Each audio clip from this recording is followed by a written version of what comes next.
Sign up to Council's disaster and weather event warning system. Receive alerts about emergency news, severe weather events and other public safety alerts via SMS or email. Registering to the disaster messaging system is free. To register, visit Gladstone Regional Council's Region Watch website and click on the Register for Warnings button. Get ready, Gladstone. Take the steps to protect what's most important to you. Let's be better prepared and protected for emergencies and disasters.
Gladstone Regional Council are committed to fostering a proud, involved and engaged community.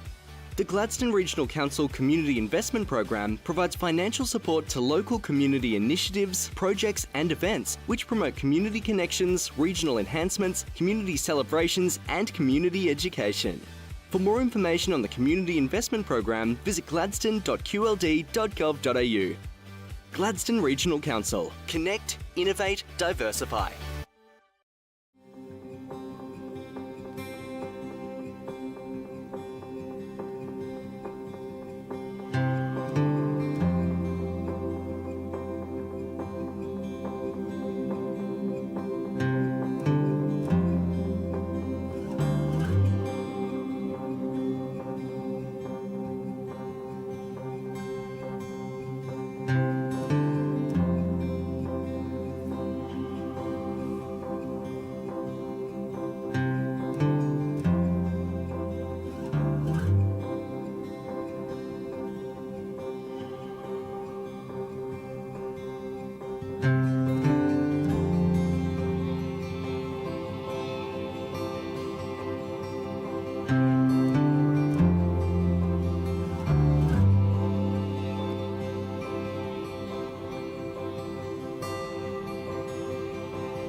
Good morning, Gladstone region. Today is Tuesday, the 3rd of June, and this is our general council meeting.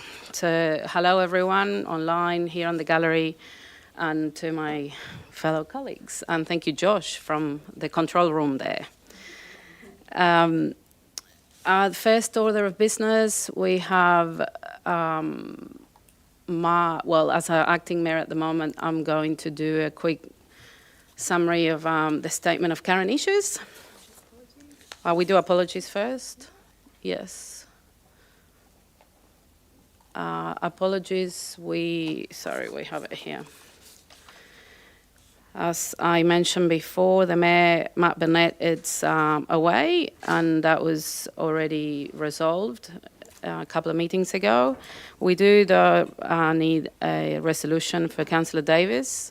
So can I please move that we, Councillor Wagner will move that we accept Councillor Davis's apology, and seconded by Councillor Patrick. All in favour? Thank you. We have messages of condolences. Any messages of condolences? Prior notification of conflict of interest? No prior notification. There you go, so I can get onto the Mayor's statement of current issues. I was looking at the agenda online instead of my order of business here, so. Again, 2 big weeks, and we continue to have big weeks in the future. So thank you so much for everyone that attended all of the National Volunteer Week events that we had. We had some, council had some, but lots of other community organisations had their events around the region. It's a wonderful week, and we had on the Monday 19th of May, we have breakfast at the Gladstone Bowls Club, which myself and a few other councillors attended. I think Councillor Melissa spoke there as well. On Wednesday the 21st, we had another breakfast at the Tannum Sands Hotel. And on the 23rd, which was a Friday, we went to Agnes at the Drift and Wood in Sandcastles. So thank you very much to everyone that attended, and thank you very much to all those volunteers that donate their time and passion to all of their activities around our region. We also finished hosting the Pest Animal and Weed Symposium at the GCC, which I hear was very interesting. Councillor Cameron attended, spoke, and I think you attended a dinner as well. No? Oh, okay. Well, the opening, yeah. Times are tough, Councillor. Yeah, okay. Thank you very much for attending on our behalf. And I understand that the whole town was booked out because of this and a few other activities. We then continue to host our community forums. The last 2 weeks saw us going to Benarabi, and thank you to the councillors and officers that attended. Then on that weekend, the 23rd and 25th of May, we had a couple of things going. The region was being entertained by wonderful events. One of them was the 1770 Festival and the All Station Air Show, which was also attended by a number of us. Again, congratulations to all the volunteers and the event organisers. It was a wonderful weekend, actually. There's something for everyone in Gladstone. So for those ones that sometimes think that nothing happens in our region, I hope you go onto our events page and have a look at all the list of at the list of events that we hold in Gladstone, not just council, but all of the other organisations that dedicate their time to make our place a wonderful and livable region. On the 25th of May, we have the SES award ceremony, and Councillor Cameron also attended. Thank you very much for that.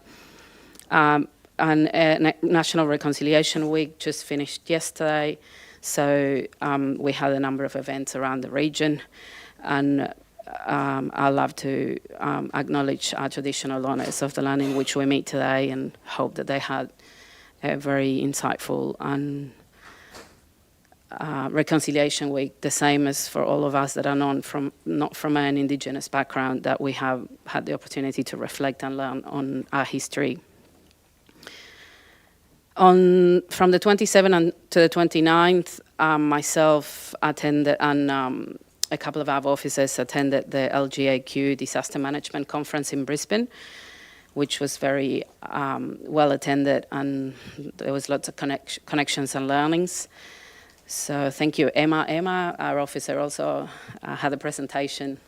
Emma's not in the gallery, but it was amazing. It was one of the best of the whole conference, I have to say, and it was in relation to the work that she's been doing with the team around tsunami preparedness, which it is the first in this side of the country. It was taken out of learnings from WA. So congratulations, Emma and the team.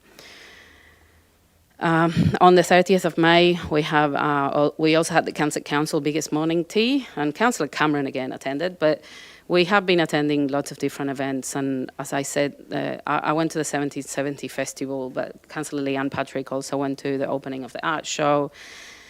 Councillor McClintock, you also spoke at the Old Station Air Show, so yeah, and lots of things happening around the region, yeah. And on EcoFest, was on the 1st of June, so only last Sunday. Again, I attended for half the morning. Councillor Cameron helped emceeing, and it was amazing. I have to say, it's one of my favourite events. So congratulations to our team and everyone that attended and everyone that was part of it. It felt like a wonderful community event. There was something to do for everyone, from little kids to older, elderly population. We had lots of contributions from all our teams at council. Everyone was so happy, and it was not necessarily a place where you go to spend money non-stop consuming. It was about experiencing nature and learning about our environment. Thank you to the sponsors and also everyone that had a stall there and all the food vendors. Upcoming in the next 2 weeks, we have lots of things, but I'm going to just to highlight a couple. On the 7th of June, we have Rainbow on the Reef Pride Festival and all those events that go with it. Please make sure you go, have some fun. There's a few different events, like fringe events around the festival, and make sure that you engage with our queer community, which is proud and alive and well in our region. On the following day, the 8th of June, we have the picnic in the precinct. That's at Phillip Street precinct. So please make sure that you take a look at the activities and attend if you're available. It's a really, really great weather at the moment to attend some of these events. And on the 14th of June, we have the Agnes Water First Five Forever Fun Day, and welcome to the Region Morning Tea. So First Five Forever is a program that the state government program, I believe, that library's been running for many years, and it focuses on literacy in the first years of life of our children, which it's key in, I guess, literacy and numeracy learning in kids under 5 is what will definitely set them for life. So make sure that you consider attending some of these events and the many others that happen around the region. So I think I will leave it there, and we'll move on to the next order of business, which is the confirmation of minutes. So any questions about the minutes? Can I have a mover? Councillor Cameron will move the minutes, seconded by Councillor Holzheimer. All in favour? Thank you. Carried. And then we have next item G.3, deputations. We don't have any deputations. And before I move on to the officers' reports, I want to also acknowledge Councillor Churchill online, which I forgot to do just before. Hi, Glenn, with your wonderful wavy thanks very effects. Great to see you, Glenn. On to our officers' reports, unless anyone want to add anything. Everyone's good. Okay, so we have Ali, Acting General Manager, People and Strategy, item 4.1, Define Cleansing Service Area. And Chris, thank you. Good morning, councillors. Thank you. This report is to present with you the existing defined cleansing service area, which was adopted in July 2018 and is comprised of individual properties currently being serviced. An action item from our Gladstone Region Waste Plan was to review and update the defined cleansing service area as an opportunity to improve service delivery, and also identify and capture service opportunities and to support decisions for existing services. The cleansing area for future services to be identified, provide any changes to the defined cleansing service area and supporting information for inclusion into the new curbside collection contract tender, which we recently awarded. As part of the defined cleansing service area review, a new boundary line has been developed, which properties have been identified for existing, new and future waste services, supported by a series of rules and rationale. The inclusion of the new area is an urban area flagged for future organics and additional services potentially in the future. This is an increased service area and options for general waste and recycling, such as collection points at priority areas throughout the region for rural customers. This will also help facilitate diversion of waste from our rural transfer stations to Bernaraby landfill. The proposed defined cleansing service area will bring in an additional 5,183 properties as a future option for collection services as growth occurs and provide the criteria within our adopted revenue statement is met. The proposed area, if endorsed, will activate 50 additional domestic properties for a collection additionally, and a further 700 properties will be eligible for a service should they wish to opt in. I will hand to Chris to provide some additional information prior to taking any questions. Thanks, Ali, and thank you, Acting Mayor and Councillors. I think, Ali, you've covered most of the details. So the only additional is the updated defined cleansing area is included with the report and will be made available to the community if endorsed, which will allow the review, a granular review of each parcel throughout the region. Within the report, there's 3 options that have been presented in the report.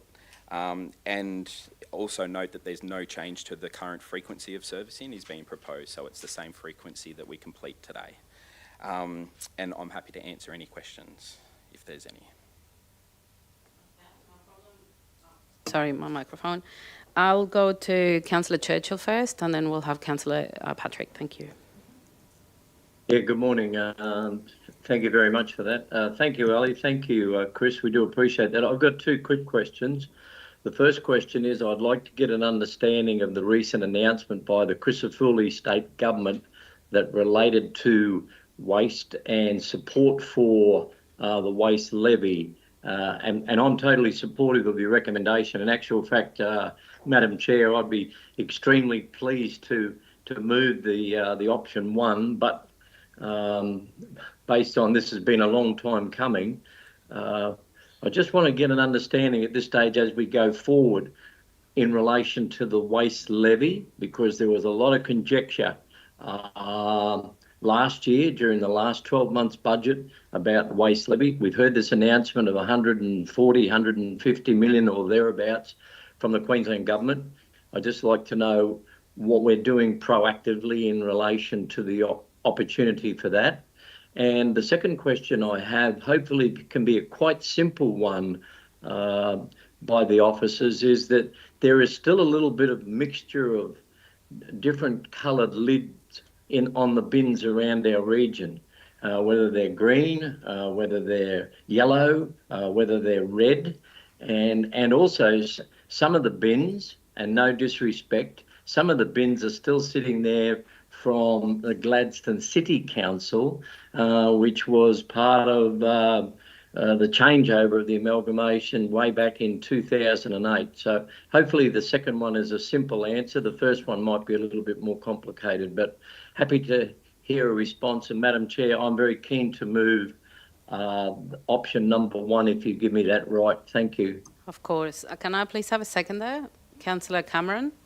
And then we move on to answering the questions, Ali. I think Councillor Churchill was a couple of questions there. Yes, thank you. Thanks, Councillor. I'll answer the second one first. In terms of the bins, so currently, and in reference to what we're currently doing, so that's been captured as a piece of work within our regional implementation plan.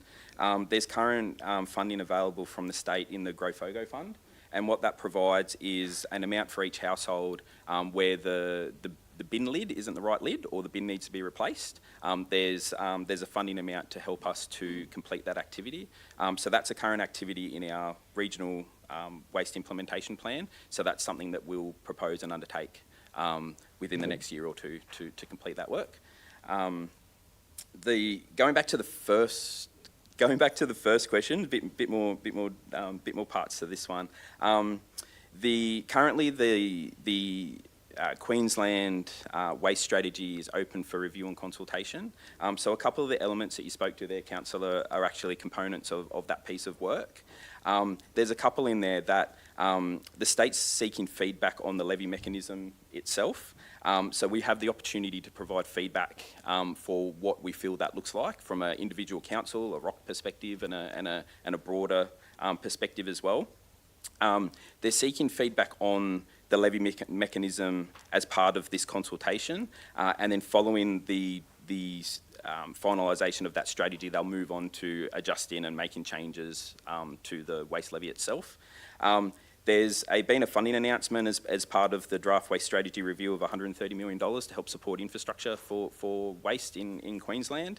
Again, they're seeking feedback of how that can be used or spent. But in terms of what we're doing ourselves, I'll just refer to our regional implementation plan where we've identified some specific projects and infrastructure projects as part of that will hopefully be eligible for within that $130 million funding stream once the guidelines get announced. Okay, lovely. Thank you very much for that. I do appreciate that feedback, and I'm sure my colleagues and those listening in will also appreciate that.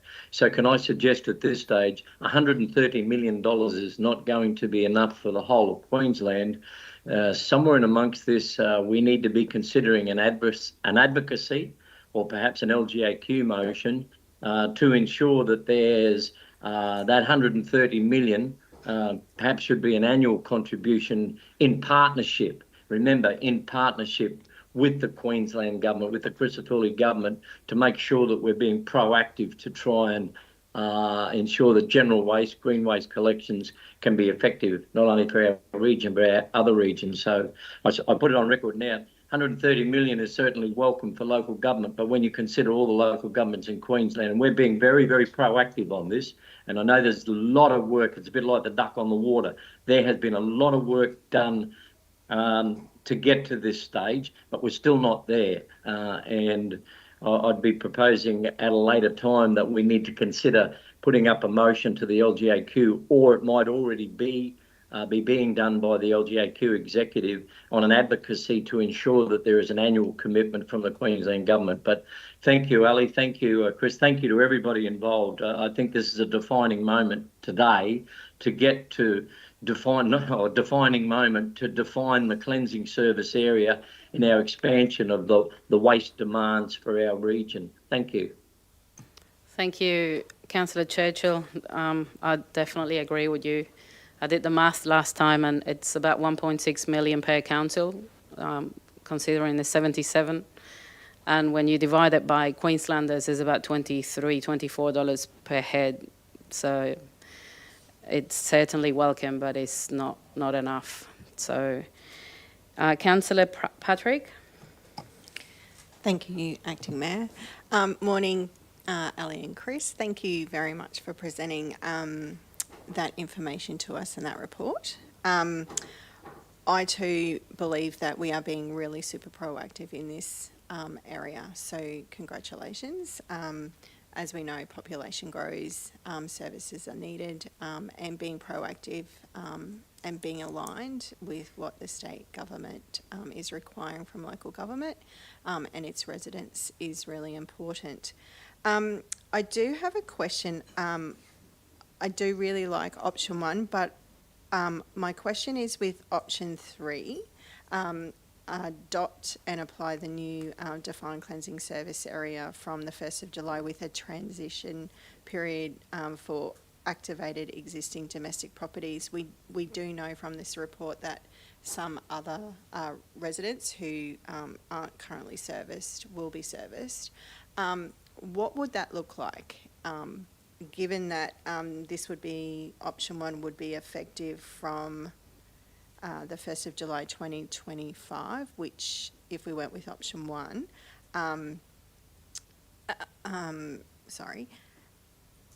we went from July 1st, 2025 and, lost my train of thought.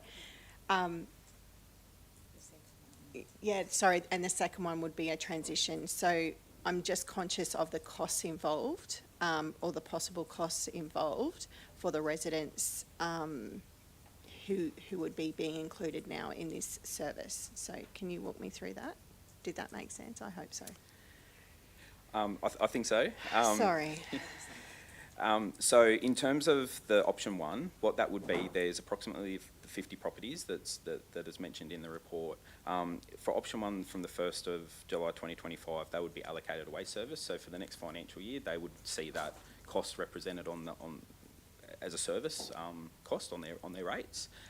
Option 3 for those approximately 50 properties would see a 12-month period where they would see that appear in the 1st of July 2026, and those customers would have an option between now and then to opt in and take up the service. So it doesn't limit them for taking up the service, but in terms of having it allocated to their service, it would appear in 12 months' time to allow a period for them to transition into that service. So if I was to go with option 1, what communication in less than 30 days would we be having with these residents? It would be an immediate communication following this meeting to communicate this outcome to those identified customers. Okay. And have we had any type of consultation with any of these residents at all? Not for the approximate 50, not directly for that approximate 50. Okay, thank you. Very much. We have Councillor Holzheimer next, then Wagner, and then Cameron. Thank you. Yep. Okay, well, we have everyone in line. Let's go with Councillor Melissa Holzheimer first.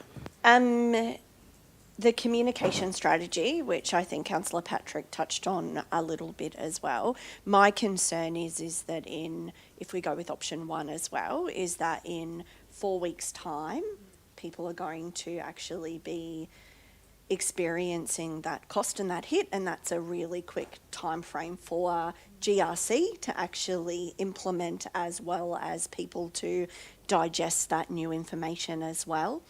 If we did go with option 1, when would they likely see the bin in front of their house that they're paying for? The bin would be rolled out probably in the latter half of June. Okay, so that they wouldn't be expected to pay but not have a bin out the front of their house is what we're saying. That's right. And just to be clear, the fee that gets allocated would be included in their rates notice when that's issued, which is normally in August. Yes. But they will have a bin in front of their house by the time they actually are having to pay a fee. That's exactly right. The service will be experienced at the same time that the fees are starting to be implemented from the 1st of July. Okay, beautiful. And in regards to Councillor Churchill's comments about LGAQ, as somebody who sits on the advisory group for waste management and circular economy, there's a lot of conversations happening in that space in regards to advocacy, the red tape reduction, and quite a lot of work happening in the background as well in regards to how we can implement change from LGAQ as well. So those conversations are happening. Happy to support option 1, knowing that the bins will be in front of people's houses and picked up with the full service by the time they're actually being charged for that service. Thanks. Thank you. Next, we have Councillor Wagner. Yeah, thank you, and thanks for the report and obviously the review. I'm just curious about the new defined area, these 50 that are immediately impacted. Are they sort of spread across the region, or are they are we seeing more in a certain location? Currently, they're spread throughout the region, from our northern areas all the way through. So most more in our rural localities, but they're spread throughout the region, not in one particular area. And are they sort of within a certain distance from an existing service, or how have we defined those particular 50? So currently, the approximate 50 for most of those properties, a truck will currently go past the front of their property, or in the immediate area for where those properties are located. And they haven't had the option in the past to opt into that? Like, does this change that for them? It would change that. So the properties would have an opt-in currently, would have an opt-in opportunity for that service. This would remove the opt-in element to that. It would be an allocated service. Okay, so they would be paying for it regardless of whether they, yep. Okay. So in terms of council, what benefit is it for us as a council by doing this? The benefit of the proposed update to the defined cleansing area is that it gives the opportunity to bring more curbside collection services into the fold, which is the most efficient way for us to collect, manage and handle domestic waste from properties. The proposed area also provides a geographical boundary where properties that may not meet criteria from a development perspective also have the opportunity to opt in. So we also, by broadening the area, we expand the area where residents have the opportunity to opt in as well. It's a more efficient way for us to move waste within the service, get to the Narrabee landfill, and take some of that load away from our transfer stations. Oh, excellent.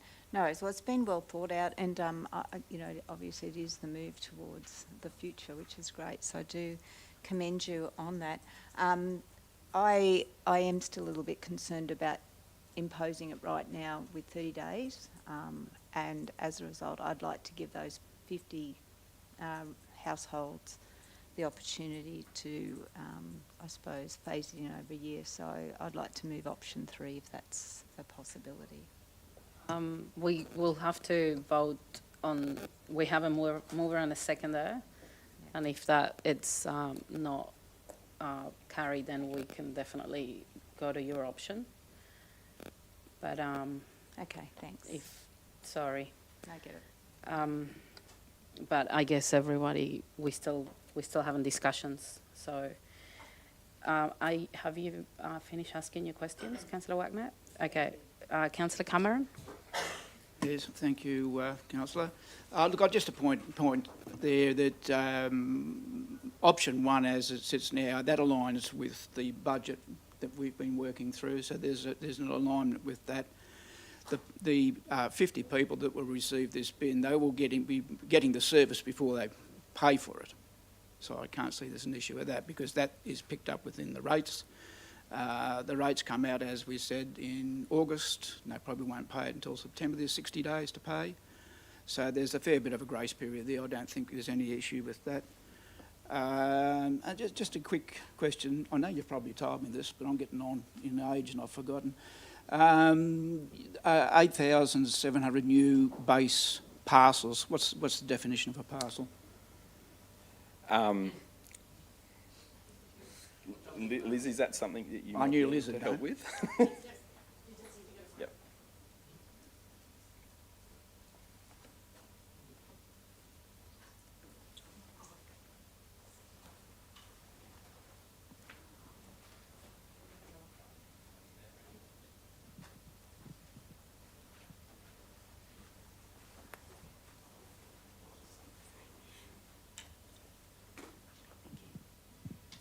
It's just a lot plan.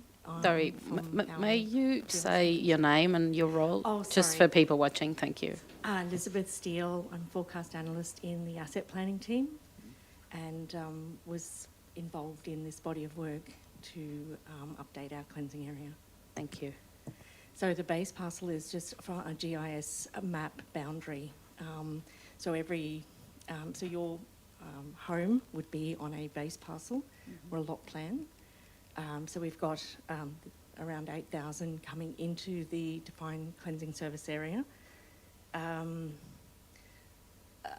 5,000 of those are flagged for a future service, so they're not impacted now. It is also to help our waste administration team down the track when they're assigning services with that administration component, to make it easier. Yeah, thanks for that. I thought that was a futuristic thing there when I looked at the number. Yeah. Okay, thank you. Thank you. Next and last, I think, unless there's any more after, will be Councillor Simon McClintock. Thank you. Thank you very much. I think most of it has been covered. I guess the only main question I wanted to ask was around the cost factor. I noticed under the financial and resource implications, it speaks to a reduction in our services or requirement for services at our transfer stations. It also speaks about the internal costing, but didn't quite clarify for me the costing as far as we have a contract in place to collect these services. There is obviously a processing, all that sort of stuff. Do we anticipate that these extra areas, and I know you've given some context on this in the past, are going to create or flag an extra cost to us from our service provider doing those services? The current approximate 50, no. The current contract allows growth within the contract, and what was put forward, what's included in the contract, included in the scope of works for that contract, is about 2.9% growth over time. So that represents about 750 properties per year. So within the current contract, numbers in terms of growth like that are organic growth within the contract. Beautiful. That was what I wanted to clarify. And I note in the report as well, spoke to general uptake in regional bin services around 2018. Was that a matter of them coming forwards and wanting these services? And would you anticipate that these people in these outer regions are asking for these services? Is that something that we get as a request, or is it something that you anticipate a bit of communication on? It's a combination of both, Councillor. So particularly in rural areas where it's based on the current criteria in the revenue statement is based on request. So what we'll have a dwelling and a relevant dwelling approval occur there, and then we will communicate to them whether they would like to uptake the service. Most are taking up the service at this point in time. So particularly in the growth in the rural areas, we're seeing as those rural areas are being developed, we're seeing a greater uptake of a waste service. That's fueling that growth that we've seen since 2018. Right, yeah, beautiful. Thank you very much. Hope we do. Okay, thanks. Any other questions? Councillor Churchill, thank you. Yeah, thanks very much for that, Madam Chair. Can I just make a couple of comments? And it's interesting to hear all my colleagues coming forward, be it option 1, be it option 3. And I understand the option 3, but as Councillor Cameron indicated, that we had some very good, positive, productive, robust discussion during the budget process, and I'm still comforted that we have reached this defining moment. Can I also apologise to you, Councillor Holzheimer? I know that you and you're our appointed representative on the regional waste management group, you and Chris.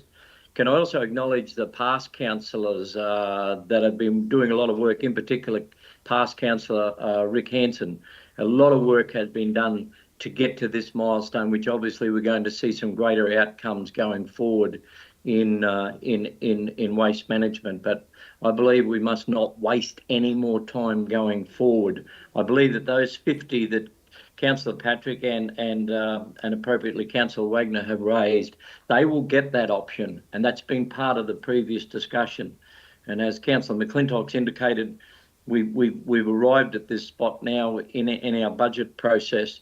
We now need to get on with the job at hand of understanding the complexities and the huge growth that's occurring in waste management. Waste is just something we haven't found another use for yet, and so we shouldn't take it lightly as we continue to educate in the certain spheres. But this I see as an exciting opportunity. As I said before, it's a defining moment, and I'm extremely pleased that we're going to forge ahead with this. But I'll leave it in your hands, Madam Chair, to hopefully get the right outcome that we need for the future of our residents and our ratepayers, and good, efficient and effective waste management services for our region. Thank you. Thank you, Councillor Churchill. Just wanted to check with Councillor Wagner. Is there anything else you want to add? No, I still like the option 3, and if when we're voting, I'll be declaring a division. Okay, thank you. So we have a mover on Councillor Glenn Churchill and a seconder on Councillor Chris Cameron. All in favour? All against? Okay, can I please, the motion has been carried, but as Councillor Wagner asked, can we record our vote? So all in favour? And those against? So Councillor Churchill, you in favour? Madam Chair, can I call for a division on this, please? Yes, that's what we're doing. So lovely, thank you. You're in Sorry, favour, so you're part of the in favour group? You were the mover of the motion? Yep. Okay, and we have against Councillor Patrick and Councillor Wagner. Okay, thank you. So we move on to the next officer's report, which is item 4.2, small business friendly program enhancement and reconfirmation of council commitment.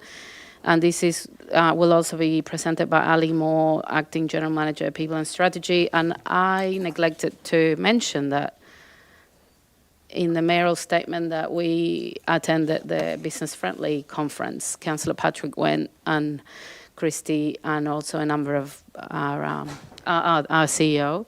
I was going straight to GC's Gladstone Chamber of Commerce and Industry representatives that were there with us as well. Over to you. Thank you.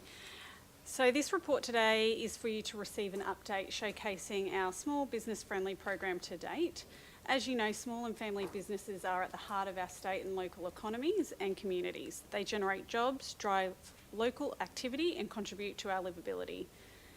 We are committed to the Queensland Small Business Commissioner's Small Business Friendly program, focusing on making improvements for small businesses and the way that they transact and interact with us and our community. We have developed our small business customer compass with a suite of initiatives for phase 1 delivery over the next 18 months.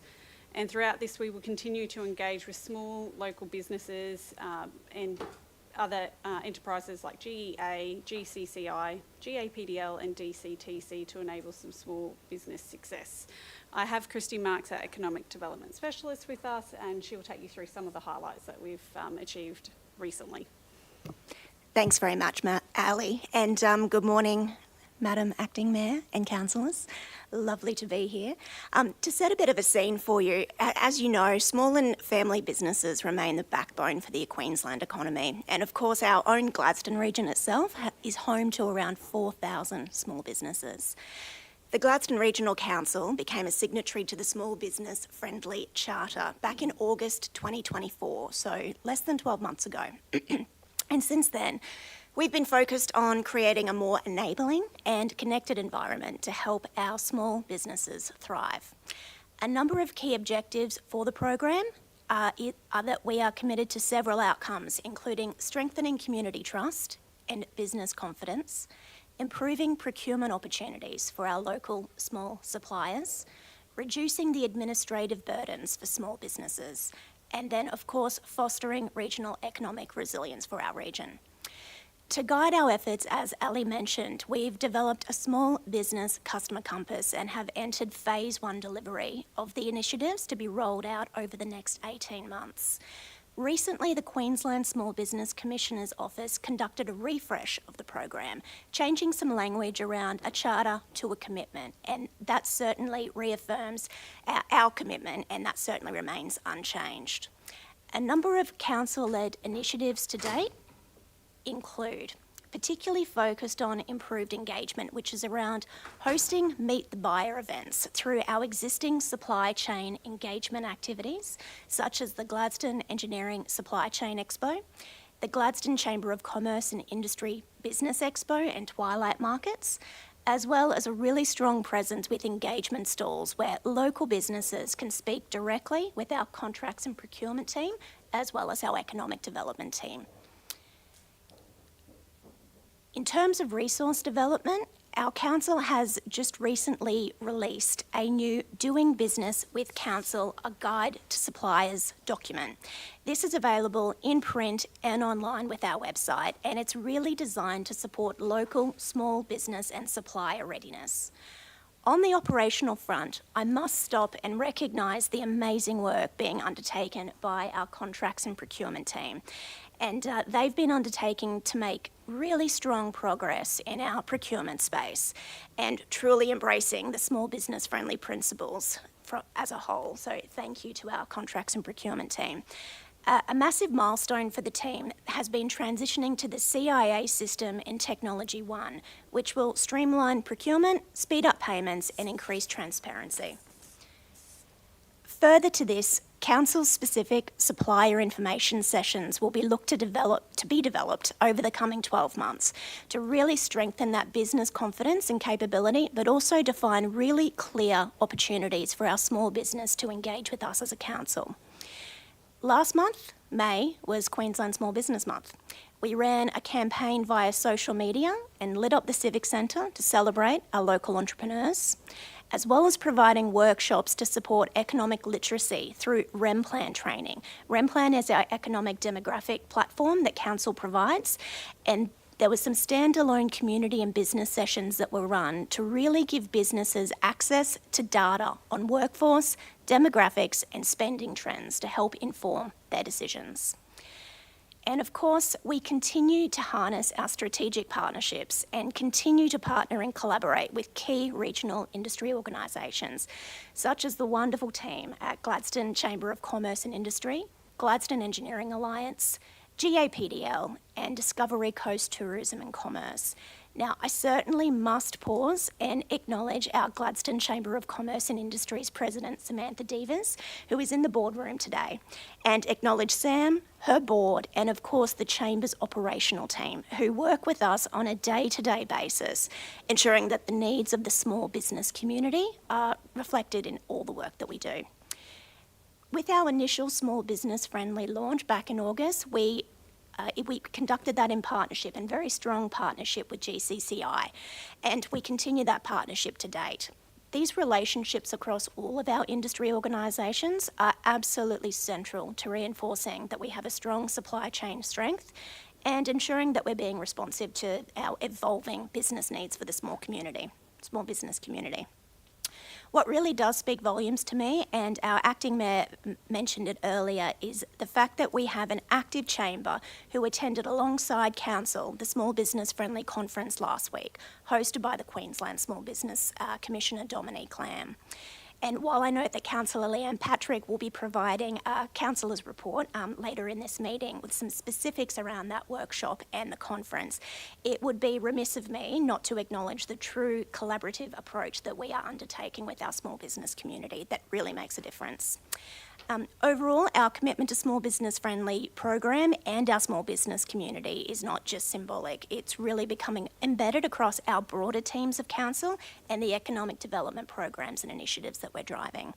The work continues, and with council's continued support and recommitment to this program, we will continue building a really thriving small business community that is opportunity rich and sustainable for our region. Happily take any remarks or questions from the council group.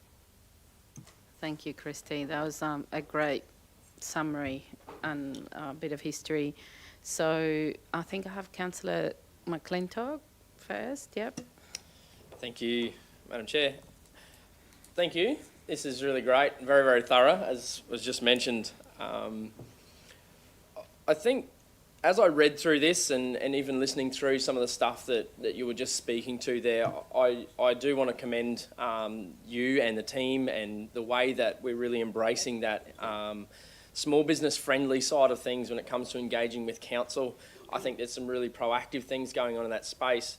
I guess my little red flags were going off a little bit though, where a lot of our language is around, of those 4,000 or so small businesses you mentioned, how they engage with us as council, but a lot of that 4,000 won't have services that council require, or maybe they're not at a point where they are wanting to give services to council. So putting aside just for a moment, I know there's great work going over there and I don't want to belittle that, but can you just give a little bit of confidence to those or to the side of things where it's not engaging specifically with council, and how are we engaging in that sector? What does that look like as far as initiatives actually practically on the ground for those?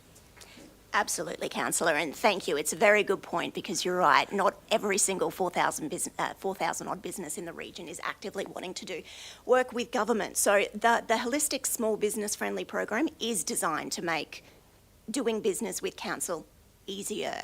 However, holistically, with our economic development programming and supporting and really leaning into the likes of the Chamber, the likes of GEA, the likes of DCTC, whether that's a focus on our southern area with tourism, I suppose it's really about how do we make sure that we are also developing programs, initiatives, and supporting our existing incredibly strong industry organisations to help build that base of a strong small business community. So while the program is definitely focused on us in terms of our interactions and transactions with council, I suppose our broader economic development team, and plus broader team members across council, do have that double hat, for want of a better term, to drive that regional economic growth outside the government procurement process.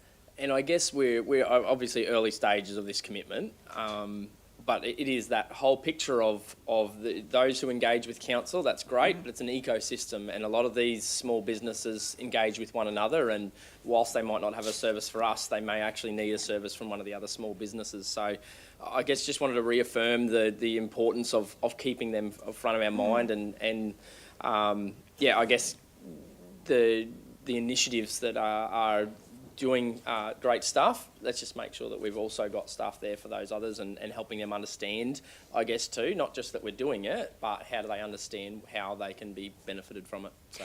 Absolutely, and if I can just add to that, even if they are not doing business with us right now, it's about building their capability and capacity to grow, scale, so that in the future they might be doing business with us or other areas of government or larger supply chains. So you're absolutely spot on. Thank you for calling it out. Beautiful. Thank you, Christy. Thank you, Councillor Simon. Councillor Wagner? Yeah, just following on from Councillor McClintock again, great work, and I think our engagement with council, I think, was recognised a while back, particularly with procurement, needed some work, tenders, contracts as well. So this is a fantastic step in the right direction. But in line with what Councillor McClintock said, it still seems to me, pardon my ignorance, that it's a bit fragmented in terms of, I get that our economic development team is working on these other initiatives. We're not quite sure what they might be, but it'd be really good in the future to look at this program and how can we bring those together so things are streamlined. Like, I'd still want to see our small businesses being supported to stay in the community or develop in the community. Things like, what our policies, procedures, red tape, our regulation of those. Like, it would be really good that we as a council still bring things together and start and really look at how can we make sure that all these departments that support these work together, because I just heard that you said that they do it, but I want to hear what we're actually doing, if that makes sense. But this is a great step in the right direction, and I applaud everyone involved, and I know that Councillor Leanne has been right at the forefront of that, and I look forward to hearing about the recent initiative. Thank you. Thank you, Councillor Wagner. And if I may just add to that, you're absolutely spot on. This is part of an early journey that we are on. And I do want to acknowledge this is not an economic development program. Yes, I'm speaking to it, but this is an all of council program. And it's incredibly important that all of council departments are actively putting their small business friendly hat on and understanding what does that look like from a small business friendly lens in every single interaction that they do. And I do have to commend the fact that there's a lot of strong support across the business, and this is only early days, but certainly do want to acknowledge the fact that it's it's far broader than economic development. It's the entirety of council to step in the right direction. Yeah, that's excellent, and I appreciate that.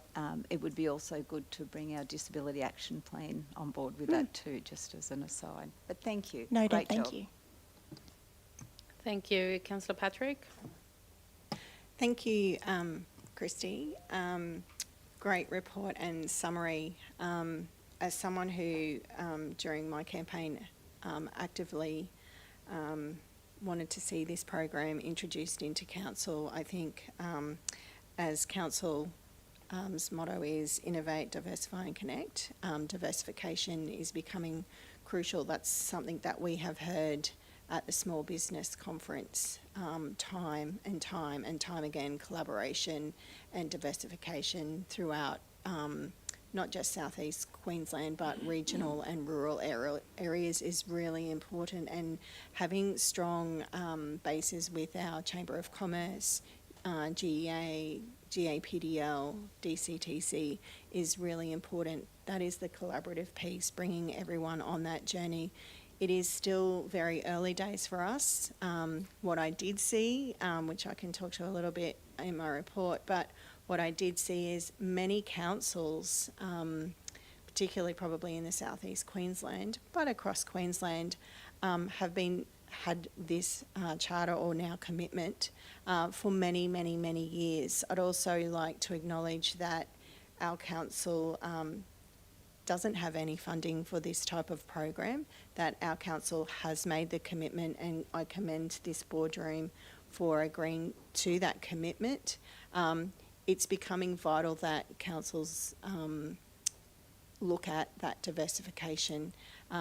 We have a very proud industrial heritage here, and we are always welcoming new industry here, but there is certainly room, and it's essential that we have room and know that we are open for business for small business, because industry brings a lot with it, but small business gives that livability element and services. So I just wanted to put my full support behind the commitment, the renewal of the small business.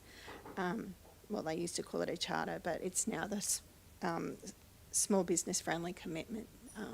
So I'm really proud of everything that is happening, and I'm really excited about the future and the possibilities of making it easier to do business within the Gladstone region.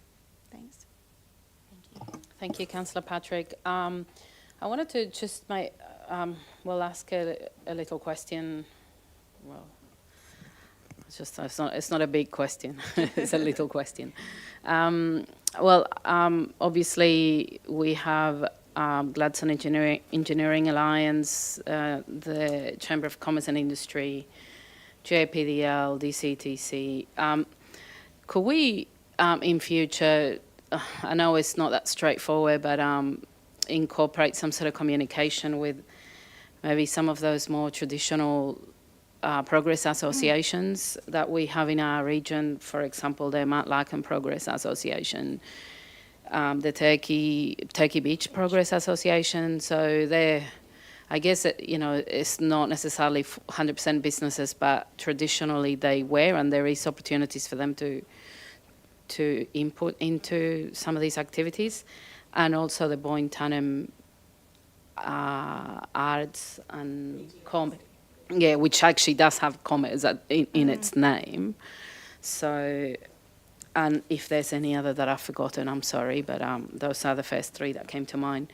So just as kind of maybe the communication when we present this, just to let them know and see if they have any input that they wish to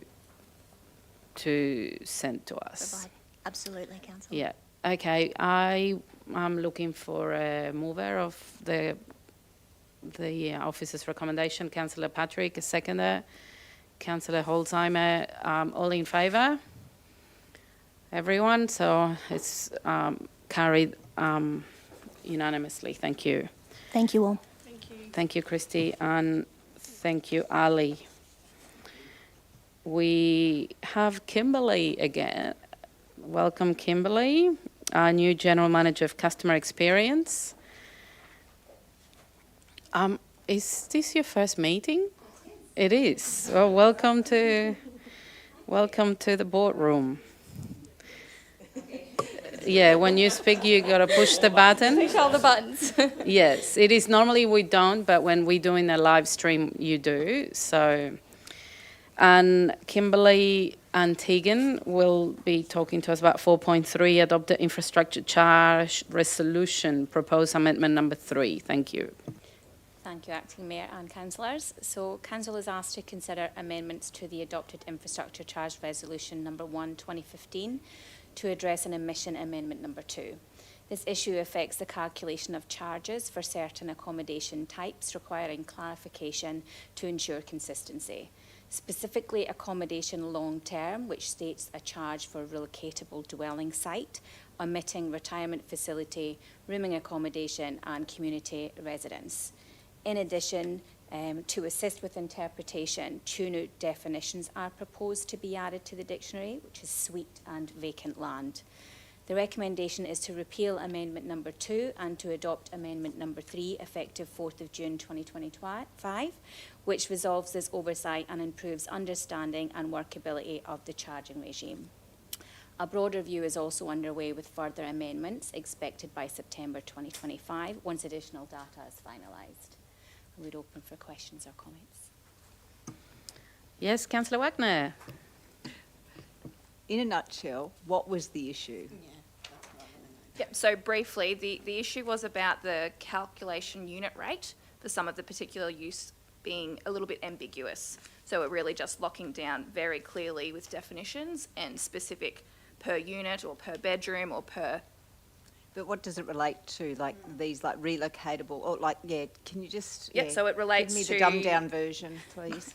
to uses that are in the accommodation long-term category, which is things like rooming accommodation, retirement facilities, relocatable home parks and community residences. So it's about just having a very clear... Because all those types of uses could have units, self-contained units, they could have a single room that's used for different people, they could have like a motel sort of situation. So it's just about being very clear as to the way we charge for those different configurations of that long-term accommodation, because there's very various ways that could be designed. So this is per like unit or per dwelling or something like that? Yes. This is at the time that the development application is put in? Correct, yes. So it's to... We were already applying the calculation as the revised version before council. It's a matter of just being very clear, so there's no more ambiguity in that. Does that mean there was some developments that were occurring that weren't paying the... No, not at this point. All right, no worries. This is what we're trying to avoid. Thank you. So I think what Councillor Wagner is asking, please correct me if I'm wrong, if you can maybe give us a example scenario as to when, why we need to do this. So it's about if we have a development application for, say, a retirement facility, under the way that the current version is structured, it's ambiguous as to whether it's a room or the entire development. We are being very clear that it's per room in that particular circumstance. So if it's a retirement facility that says, say, 100 rooms, it's a per room charge, not the facility is one, if that helps clarify. And so this change will be very clear in that it's a per room charge for that type of use. All right, and what's the areas, like 1 through to 6? What? So that's the charging areas. So under the local government infrastructure plan, there's different charge areas depending on the services available. So charge area 1 is like heavily urbanised. Oh, charge okay. 6 is, say, rural Baffle Creek, where you just have a charge for roads. So its charge area is just the amount of services you have access to. Right. And that's used to help calculate how much, in the equation of the calculation, that's one part of that. Excellent. No, thank you. Thanks for the No, that's okay. clarification. Appreciate it. Thank you. I was just going to say that you, Tegan, are a principal planning lead. Oh, thank you. So thank you for doing that. I would just like to do that in the interest of people watching. Sometimes they might not know who you are. We do know who you are. Councillor Holzheimer? I'm not sure if this question fits or not, but I'm going to ask it anyway. Does this then help, because I know this is for future planning options as well, so that we can avoid issues, will this actually help us reduce the gap of that infrastructure fees as well? Because I know at the moment what it costs us to get everything ready for someone to build on that block is different than what we can actually charge out. So in a short no, this particular change will not, but the reference we made to, we have a bigger suite of changes coming. The work that is missing that we need before we can present that back to council is around working out what is the true cost to provide this infrastructure versus what we're charging, and looking at where we can, under the bounds of the legislation, increase that charge if necessary. So that is a great question that we will be delving into more when we deal with the next suite of amendments proposed to this exact policy. Beautiful, thank you. It means I've learned something in my last 12 months as well. Well done. Councillor Holzheimer, you've learned a lot, actually, in the last 12 months. So, Councillor Cameron? Yes, thank you, Acting Mayor. I think the 1 to 6 thing, I think that's already been pretty much answered.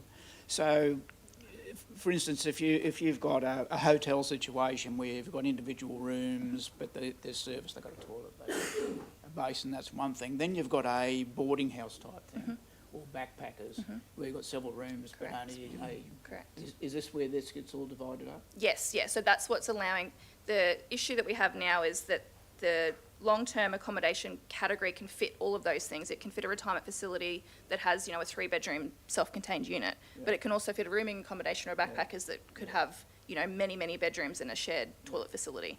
So including these additional parameters and defining which uses to which unit rate is really helping us be very specific to each use as to how we're charging. Okay, it would be fair to say then that in the past maybe some developments might have been overcharged and some under, or is this just sort of bringing a defined line on what we're doing? Because of the way planning officers had been applying the policy, that's probably quite unlikely, because we were already applying it as though this had existed, as in those unit rates, because it's set in the planning regulation.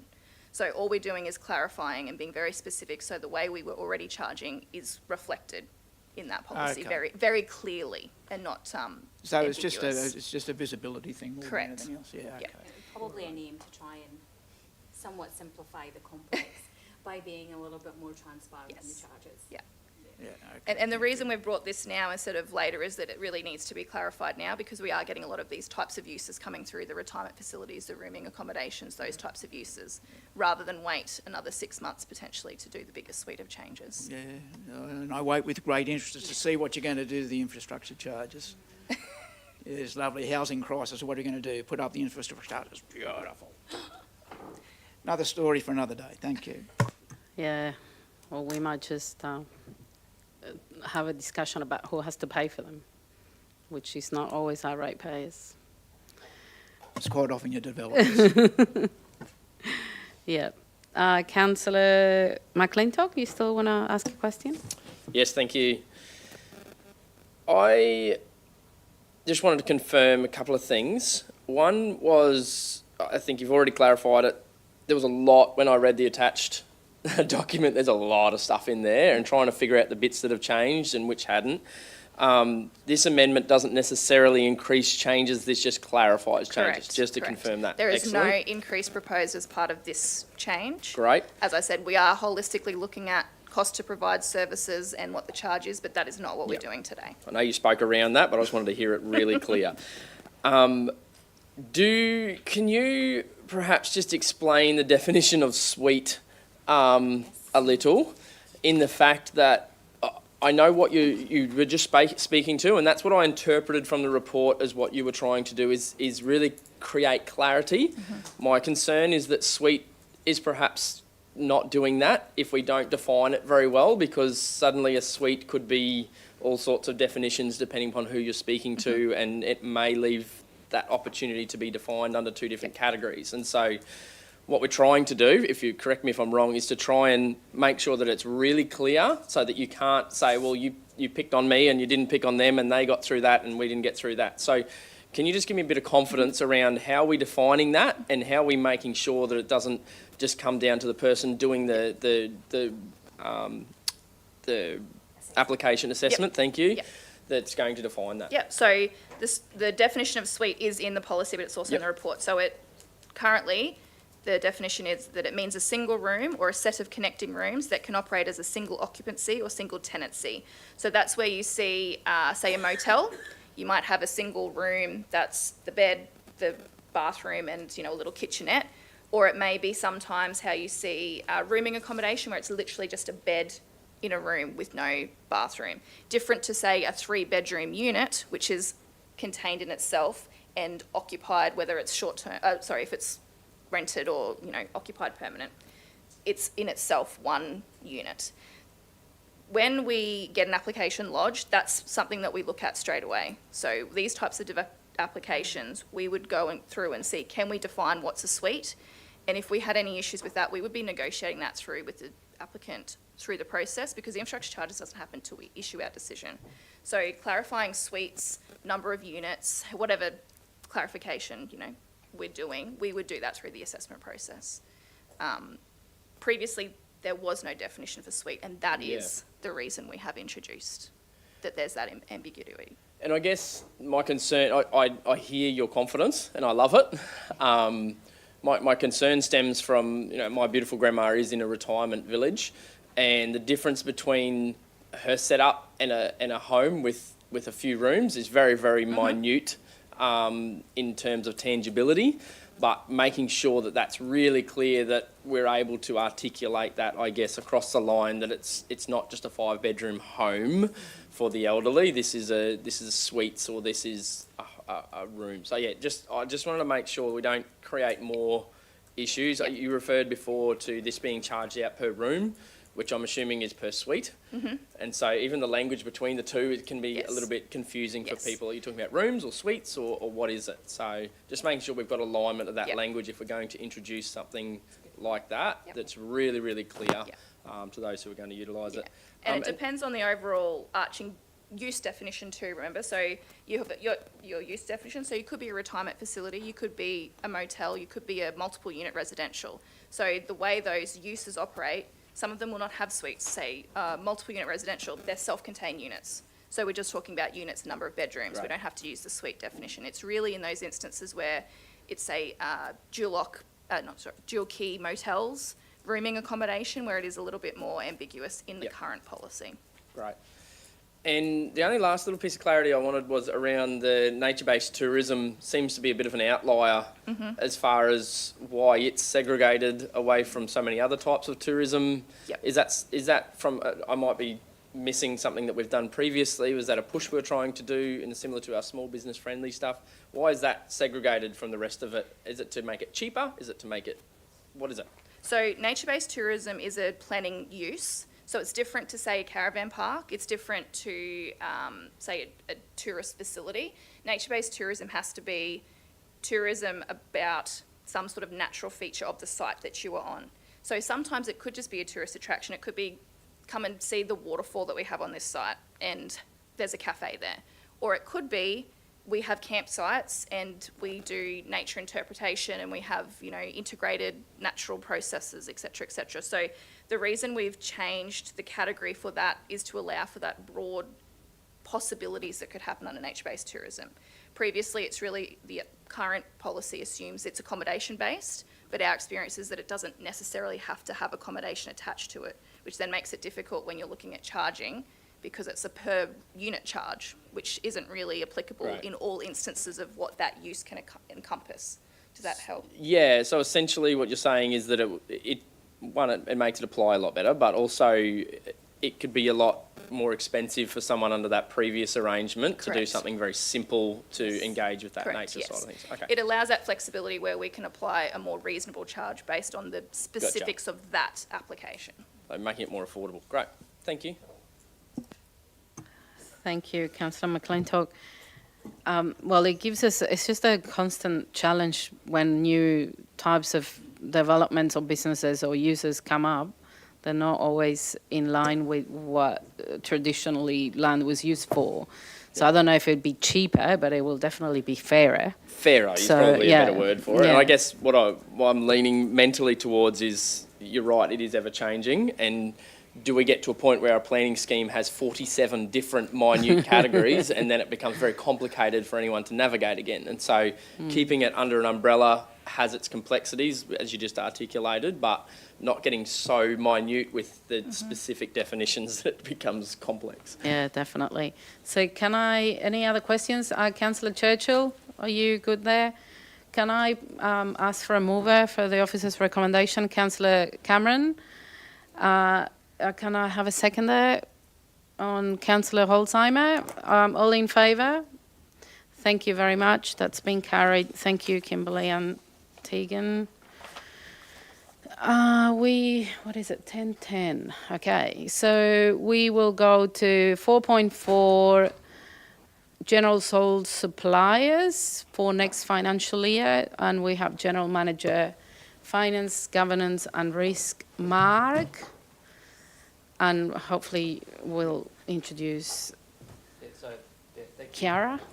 Yes, thank you. So thank you, Madam Acting Mayor and Councillors. So we've got a series of purchasing reports for you this morning with respect to essentially setting our arrangements up for the next financial year. So Chiara Henderson, our Manager of Contracts Procurement, will be able to answer some of those earlier questions. But what we've tried to do is take on board the feedback. We do bring forward sole suppliers every year, and we do get various questions with respect to those. So we've tried to give it a little bit more essentially detail behind those. So the first of those papers before you today is the sole supplier provision, and there is 2 suppliers that we are looking to use the sole supplier exception for the 25-26 financial year, that being Australian Laboratory Services and Ecoscape Environmental. The balance of what we did have in place previously we have no need, because essentially we can outwork those efficiently under our current procurement practices, where we can just essentially seek one quote, and we've already got that provided for within our policy. Thank you for that. I think this is pretty straightforward, but is there any questions? Councillor Holzheimer? This is a little bit different, I think. How does having sole suppliers actually benefit community members in regards to how GRC does its business? Essentially having sole suppliers means that we're engaging the services in a essentially very quick and efficient manner. And particularly when you're looking at these services, for instance, we've got drinking water analysis, and essentially we've got laboratories that do a lot of our testing for our wastewater treatment plants and the like. Having those services, on contract and readily available to us, without going through a procurement process where we've got to get multiple quotes. So ordinarily would have had to get multiple quotes. We know in this case there isn't practically those suppliers available. That's why we're utilising this sole supplier. May I just, would it be correct to say that you, Mark, said that we don't go through the procurement process, but in reality, this is exactly what we're doing. We just have gone through the procurement process and then realised that there's only 2 suppliers that fit our needs. So we want to make sure that happens as efficient as possible. Yeah, so our procurement process essentially overall provides for engagement of all suppliers to us. So essentially provision of all of our services that aren't done by employees goes through a procurement process. So essentially how we engage some of those are all different. What we're saying is how, with these suppliers in particular, we're looking at these are only our sole suppliers. That's right. So it will be similar to, say, I don't know, spare parts for certain type of vehicle that only comes from one supplier and nowhere else. So. Yeah, that's in the next piece. Yep. So, sorry, that's correct, Owen. Councillor McClintock? Thank you. Couple quick things on this one. There's a line there just on page 17. It was a bit grammatically mind-boggling to understand. This report does not include the financial expenditure in which Council's approval of each engagement expenditure is in accordance with the financial delegation register shall remain. Mm-hmm. It's copied in the next report as well. It just doesn't really create great clarity as to what that's actually trying to say in that sentence. It kind of goes between tenses. It's awkward wording, but I'm going to give my interpretation of it. But actually, before I do that, can you tell me what that line's supposed to mean? So essentially, this is about this isn't about financial approval. This is about approval to enter essentially the procurement process and identifying the supplier. The financial approval sits under your financial delegations, and that's approved separately. So there's also some additional reports in today's agenda. You'll see about expenditure approvals. That's where we are coming towards you, because we need to get that financial approval because they're above delegations that you've already led. Great. Might just need a couple of commas or something, but it was very, very hard to get my head around that sentence. That was an easy one. The other one was, I don't disagree where we have sole suppliers and it's very clearly articulated. Can you give me a little bit of confidence though around our process? In particular, there was some commentary here in the table at the bottom of page 18 about the drinking water analysis. I did a couple of quick searches around. There seems to be others. How did we go about ensuring they're the only providers as far as the NATA accredited and the water analysis side of things specifically? Perhaps as an example, just for confidence of community, and I know you touched on it just a brief moment before, the procurement process has a very in-depth and complicated set of things that we go through. How can you provide confidence in a couple of sentences? I don't want a full explanation, but that this has been done and this is definitely the only suppliers in the place. Yeah, so we essentially, from a procurement perspective, we deal with this on behalf of the different areas, and we then work through, in this case, they're coming through from our environment and conservation team. Ali might want to give some confidence with respect to why these suppliers are sole suppliers.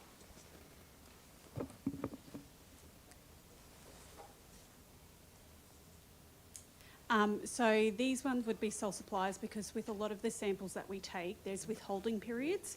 So they can't go out of 24 hours or 12 hours or 2 hours, whatever the withholding period is. So these ones generally are more locally based. We can get them to the labs quicker. Some of the other suppliers, we don't have the window opportunity of transport to get them to the labs for them to actually be considered valid samples.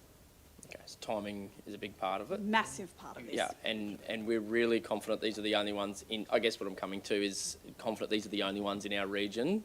I know there's access to anybody to come in and offer their services, but yes, reality is you're not knocking on the door all the time. No, and it's also about the different samples that we're taking too. So sometimes one lab can't do particular sampling and run the analysing for those tests. We have to use a different lab for them.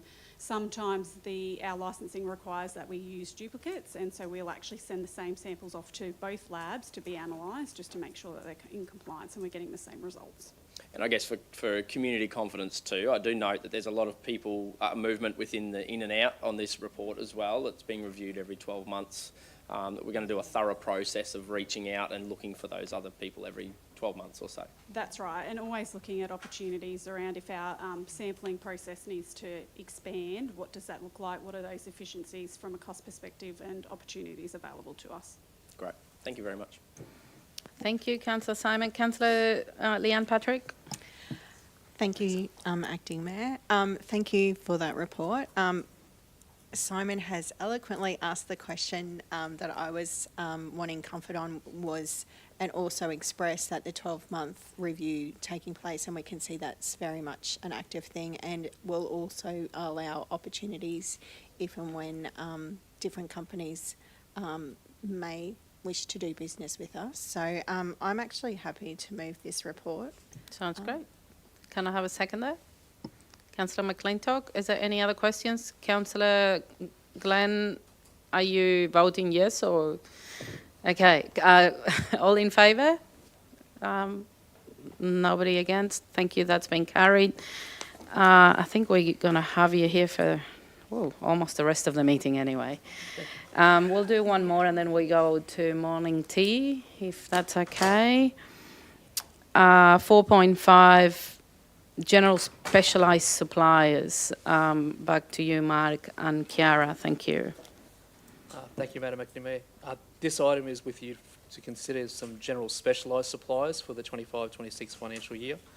So similarly to what we've done with sole suppliers, we've done that same review with respect to those that are specialised or confidential in the nature of the providers, services they provide.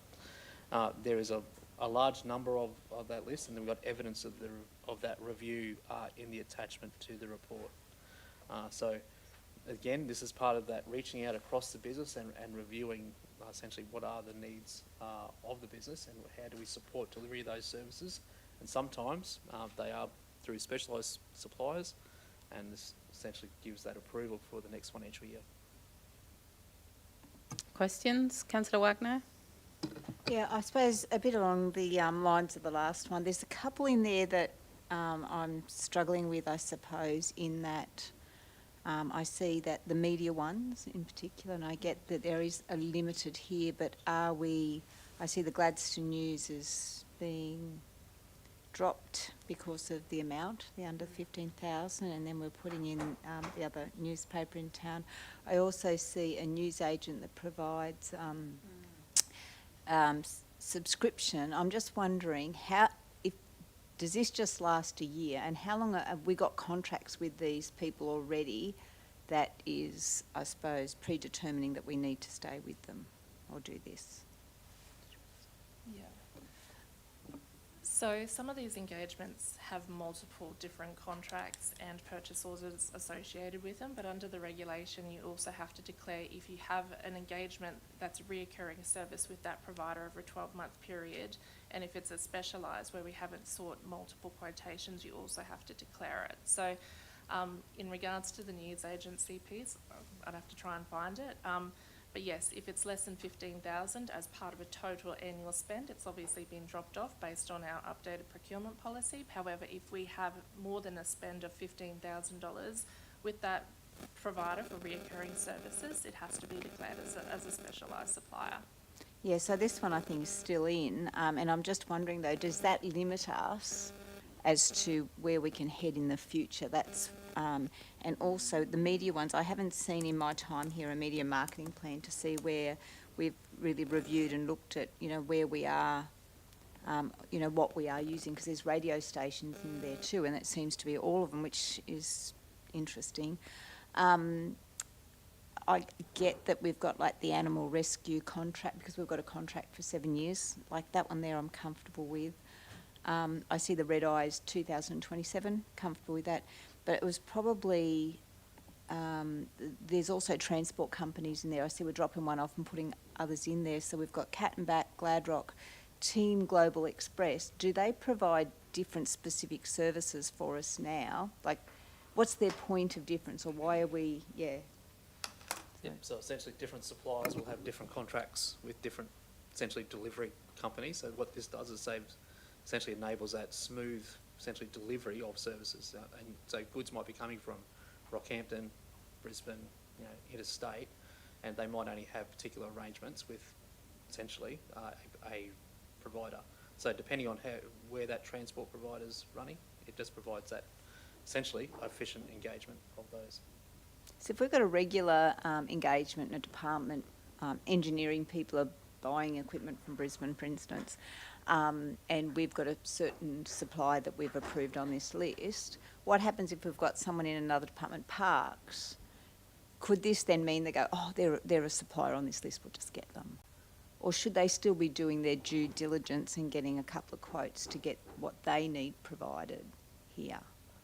Yes, ideally, they should be still doing their due diligence. By putting this resolution in place, though, it does give the head of power to do that. But essentially, what we're trying to outline here is the reasons why we are utilising those suppliers. Yeah, there's most of them I can see that they're quite specific. There's a contract attached. I'm happy with those. The others I'm not.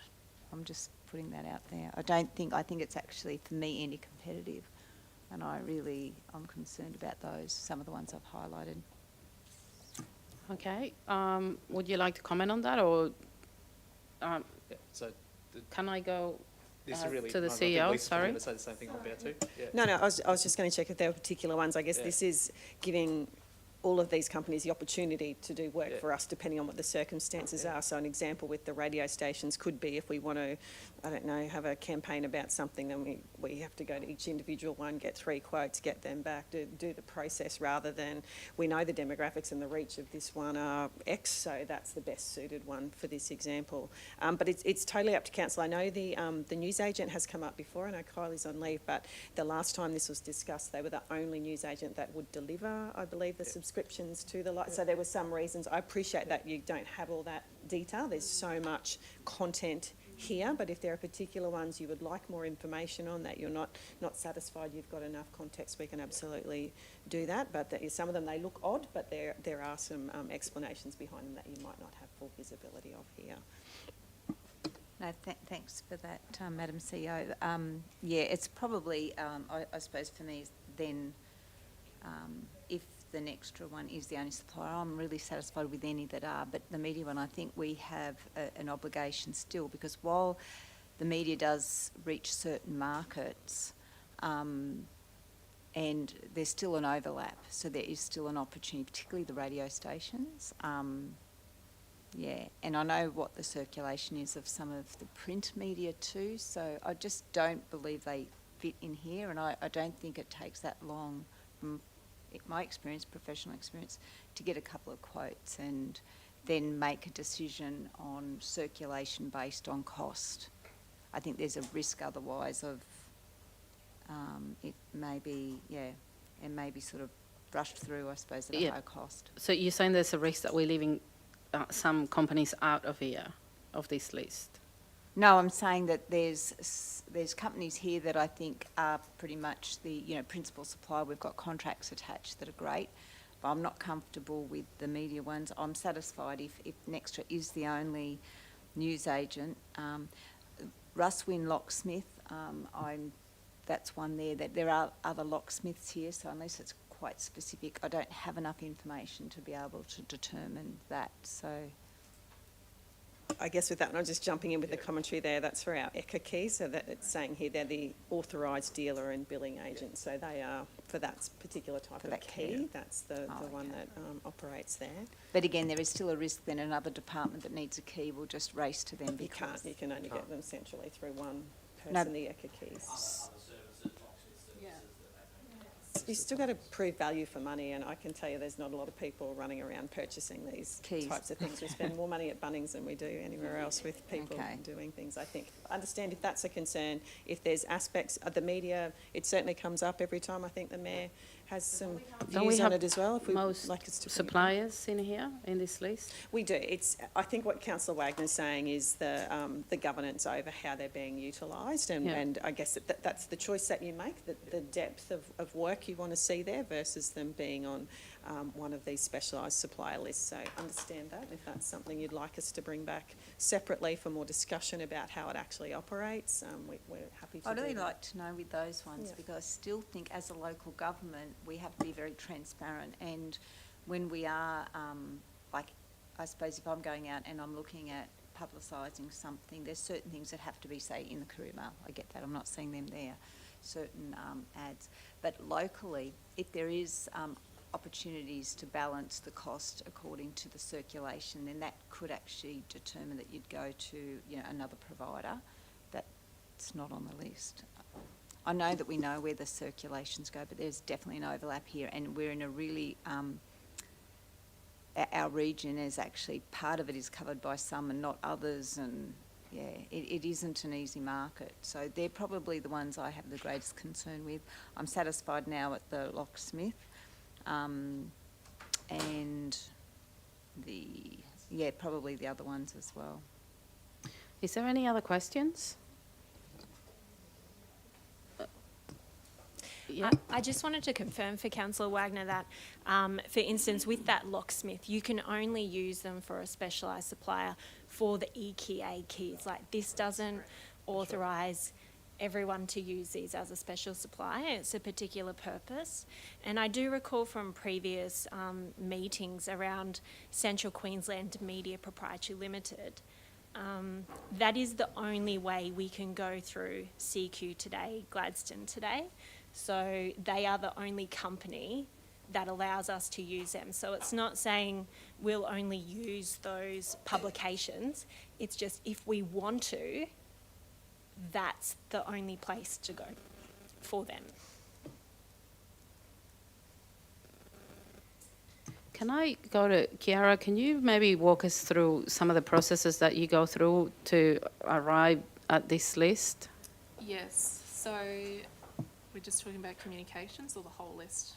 Maybe use communications as an example, yeah? Yeah, so for communications, ultimately, these 4 providers, they might have 10 purchase orders for Central Queensland Media Proprietary Limited, but under the regulation, because we spend greater than $15,000 with this particular company over a 12-month period, it's also going to have to be classified as a specialised supplier to be able to use them. So essentially, if we don't approve or don't resolve them as a specialised supplier today, and the media team needs to do some publishing advertisement pieces for $16,000 tomorrow, we'd have to come back up for council resolution to get that approved each and every time. Okay, Councillor Holzheimer? What would, you might not be able to answer this, but the average spend that we're looking at in those situations anyway? So I don't know. Yeah, you might not be able to answer that question. Interestingly enough, I actually put that in the report, but then I removed it because there was a lot of information. Yes. Because even some of the other ones, like some of the other engagements, especially for the original equipment manufacturing, like some of them are across 80 purchase orders for like $60,000. So I'll take that definitely as feedback for next year and re-include that as part of the report. I'd have to look at the data. Yeah. So yes, I'm happy to take the communications piece and have a look at the data and provide that through. I'm happy to support the officer's recommendation today, based on the fact that we have some more discussions, maybe even in a CIS, in regards to the procurement strategy, so that we can have more understanding of how that process happens in the background that actually gets us to the decision we are today. Are you saying you moving the Yes. officer's recommendation? Yes, please. Can I have a second there? Councillor Cameron, which also has a question, so please go ahead. No, I was going to move that myself. I'm very comfortable with the report and very comfortable with the due diligence that our officers have put into this. I've got no problem with it at all. And this, to me, is business as usual and good common sense. So I'm happy to second. Thank you. That's great. Any other commentary, Councillor Churchill? Okay, I have a mover for the officer's recommendation to... yeah, I keep clicking on and off, and so that allow for exceptions to the requirement for written quotes or tenders in 4.5 item in the agenda. So movers, Councillor Holzheimer, seconders, Councillor Cameron, all in favour?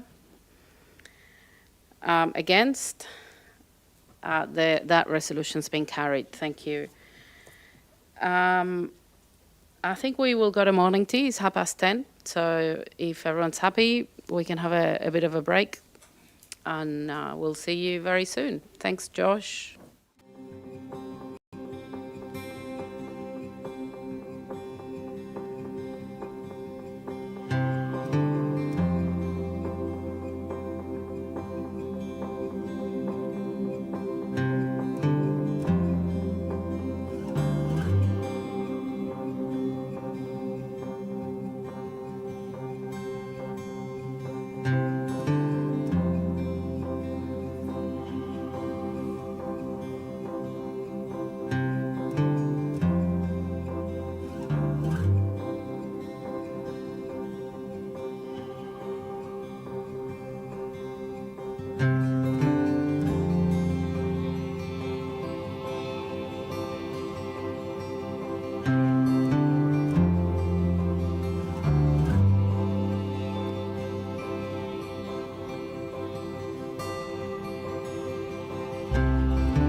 I really like the variety because there's a lot of different parts of our region, and particularly in disaster space, I like that we're there for the community in kind of some of their worst times. We're able to assist. My role basically oversees and works with other emergency service agencies in town to assist the community in preparedness and then response and recovery following disaster events. I really enjoy working and living in Gladstone. We have great facilities here. People are really friendly. Council's a really good organisation to work for. Everyone's really committed to the community. I mean, we're all residents. We want to see what's best for the community happening. I do quite a few sports in town, so use a lot of our sporting facilities, as well as involved in the community theatre space. So getting to use the GECC, which we're really lucky to have. I do the community musicals, so we've done, I've been involved in Anything Goes, Legally Blonde, Carrie, and then also do foster caring through GPAWS, which is one of the animal rescue groups. Emma Catlin, Disaster Response Specialist for Gladstone Regional Council.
Sign up to Council's disaster and weather event warning system. Receive alerts about emergency news, severe weather events and other public safety alerts via SMS or email. Registering to the disaster messaging system is free. To register, visit Gladstone Regional Council's Region Watch website and click on the Register for Warnings button. Get ready, Gladstone. Take the steps to protect what's most important to you. Let's be better prepared and protected for emergencies and disasters.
Gladstone Regional Council are committed to fostering a proud, involved and engaged community. The Gladstone Regional Council Community Investment Program provides financial support to local community initiatives, projects and events which promote community connections, regional enhancements, community celebrations and community education. For more information on the Community Investment Program, visit gladstone.qld.gov.au. Gladstone Regional Council. Connect, innovate, diversify.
I really like the variety because there's a lot of different parts of our region, and particularly in disaster space, I like that we're there for the community in kind of some of their worst times. We're able to assist. My role basically oversees and works with other emergency service agencies in town to assist the community in preparedness and then response and recovery following disaster events. I really enjoy working and living in Gladstone. We have great facilities here. People are really friendly. Council's a really good organisation to work for.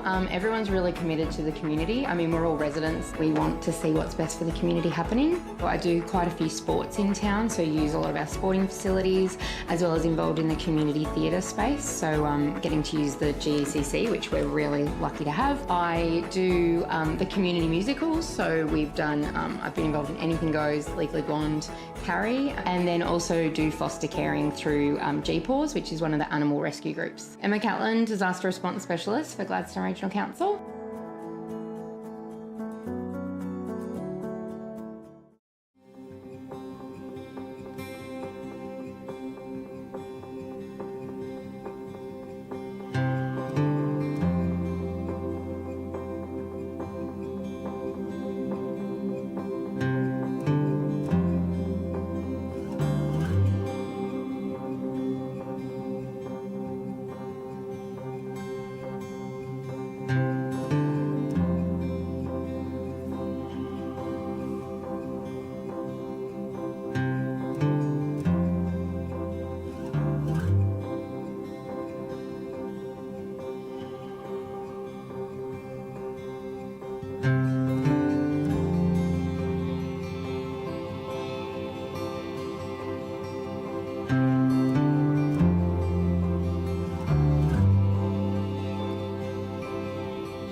Sign up to Council's disaster and weather event warning system. Receive alerts about emergency news, severe weather events and other public safety alerts via SMS or email. Registering to the disaster messaging system is free. To register, visit Gladstone Regional Council's Region Watch website and click on the Register for Warnings button. Get ready, Gladstone. Take the steps to protect what's most important to you. Let's be better prepared and protected for emergencies and disasters.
Gladstone Regional Council are committed to fostering a proud, involved and engaged community.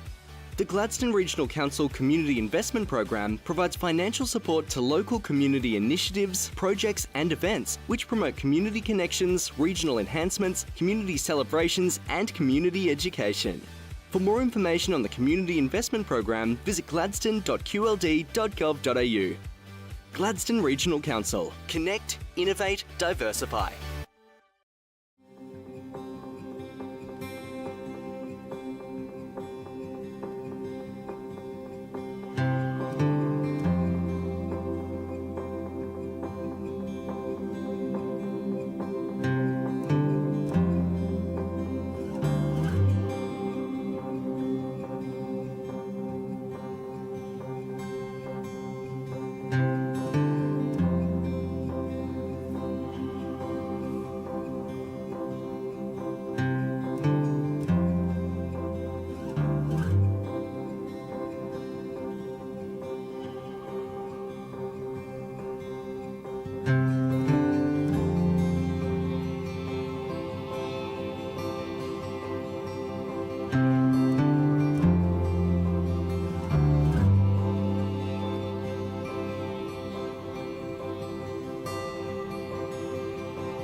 I really like the variety because there's a lot of different parts of our region, and particularly in disaster space I like that we're there for the community in kind of some of their worst times. We're able to assist. My role basically oversees and works with other emergency service agencies in town to assist the community in preparedness and then response and recovery following disaster events. I really enjoy working and living in Gladstone. We have great facilities here, people are really friendly. Council's a really good organisation to work for. Everyone's really committed to the community. I mean, we're all residents. We want to see what's best for the community happening. I do quite a few sports in town, so use a lot of our sporting facilities, as well as involved in the community theatre space, so getting to use the GECC, which we're really lucky to have. I do the community musicals, so we've done, I've been involved in Anything Goes, Legally Blonde, Carrie, and then also do foster caring through GPAWS, which is one of the animal rescue groups. Emma Catlin, Disaster Response Specialist for Gladstone Regional Council.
Sign up to Council's disaster and weather event warning system. Receive alerts about emergency news, severe weather events and other public safety alerts via SMS or email. Registering to the disaster messaging system is free.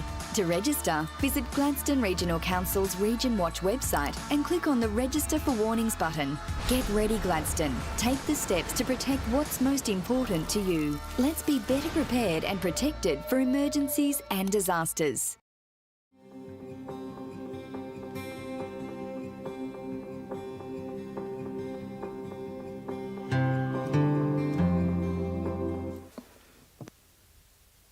Welcome back. So we will continue our meeting and we're up to item 4.6, Specialised Supplier, the Institute of Internal Auditors Australia.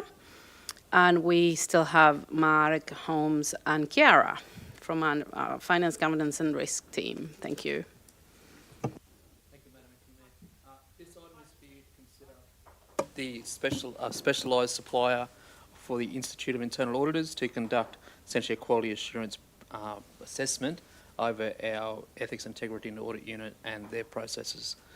Essentially, Institute of Internal Auditors is essentially the peak body for internal audit in Australia, and essentially that's why they're recommended to you as the specialised supplier in this case.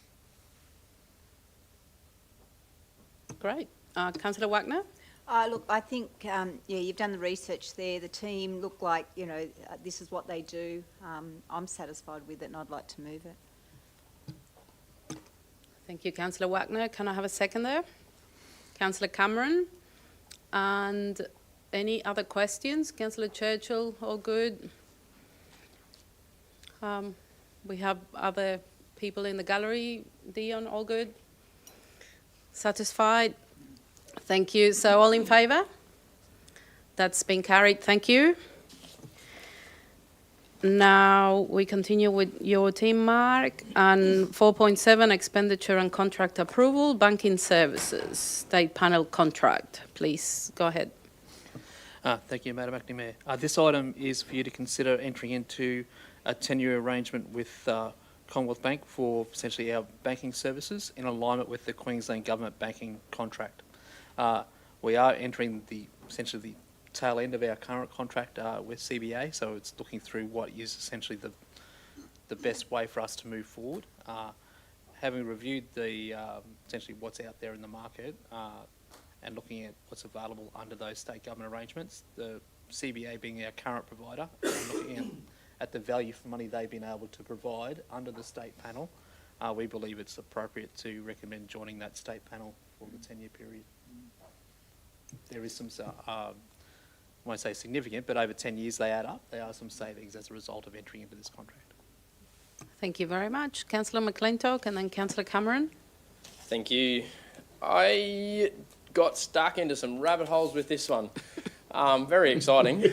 I got excited when I first read it through that you're bringing something that's getting cheaper rather than the rest of the world that seems to be getting more and more expensive. So that's an exciting little approach. But I guess where I went digging into was that process of their government banking services contract and how they do that, the procurement. Got lots of confidence on how all that out works.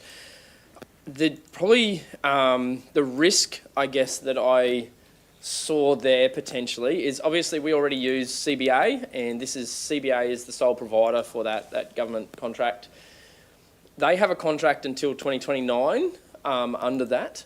What is our risk factor or our opportunities as far as if that changed to a different sole supplier? Do we have the option, and not likely because it's been for 30 odd years, and I know we're talking probably hypothetical here, that's not going to happen, but something categorically goes wrong, that banking system changes to another bank, do we have the option to opt out if that was the case at that point, to stay with CBA locally, or do we have to go with them, and is that a huge expense and cost? Like, have we, I guess what I'm looking for is, have we got redundancies in place or processes in place should that happen? We're obviously handing that opportunity away.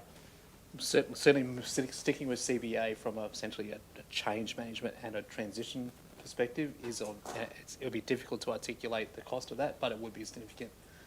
We have hundreds of credit cards across the business. We've got multiple direct debit and direct credit arrangements with essentially thousands of our ratepayers through our current system. So it would be the business disruption from changing. We believe would essentially, that's why we've gone down this path. But essentially at the moment we think it's worth sticking through there to 2029 and then beyond. And then if there was such a case where it looked like we needed to look at what were our contractual options, we will look at that at the time. And you articulate my fear is not so much around wanting to change, but what it would mean to change is significant. Yes. And if the government contract, obviously they are the ones that do that provider. So that was where my question was, if they change. Our current provider is CBA, and we've done that under our own processes, not the government contract. Yes. So we engaged with them separately. What we've done under this arrangement is look at how we can leverage that state arrangement. Correct. Yeah. So if we were to go to essentially to go back and go to market, essentially if the state government arrangement became null and void, we would then essentially go back to the market and look at it, who were the providers at that stage, and CBA may well be one of them if they existed. Yeah.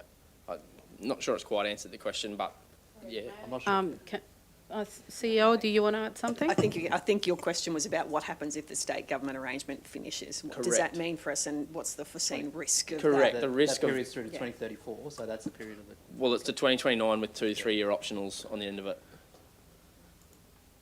And that's the way we normally do our current business totally. and our current options we pick up. So I guess I just wanted to do we have processes in place? I don't want us to be locked in and they change to someone else and then suddenly we have to change, because that's a huge disruption to what we're doing. Yep, that's all. May I go to Lisa again, just to clarify, and then we'll go to... Yeah, I think if my interpretation is it's possible it could happen, but given the way government works, the way state government and local government works, there would be a long lead-up time, and we would be aware of what was happening, and at that time could assess what the risks are and put some steps in place to mitigate how we might deal with it at that time. But it'd be difficult to foresee that being a major issue now, but something we certainly need to keep an eye on when that contract gets towards the end of it. That would be my Appreciate it. Yeah, view, that's what I was looking for, was exactly that we can't have that taken away from us and suddenly we're told, hey, by the way, our provider is some other bank, and you guys have to figure out how to articulate that change, and we're like, ugh. Thank you. Was that all your questions? Sorry. No, you're right. I'm okay. We go to Councillor Cameron. Thank you, Acting Mayor. Yeah, look, I've got no problem with this one at all, and I'm quite happy to move the officer's recommendation on this. in the event that there was a situation where the arrangement with the state government system failed, you would just automatically revert back to what you're doing now. So I don't see that as a major issue. It just means renegotiating what you've got. That's how I see it. Of course, the cost involved with this transitioning to another provider would be huge, given the extent of our business.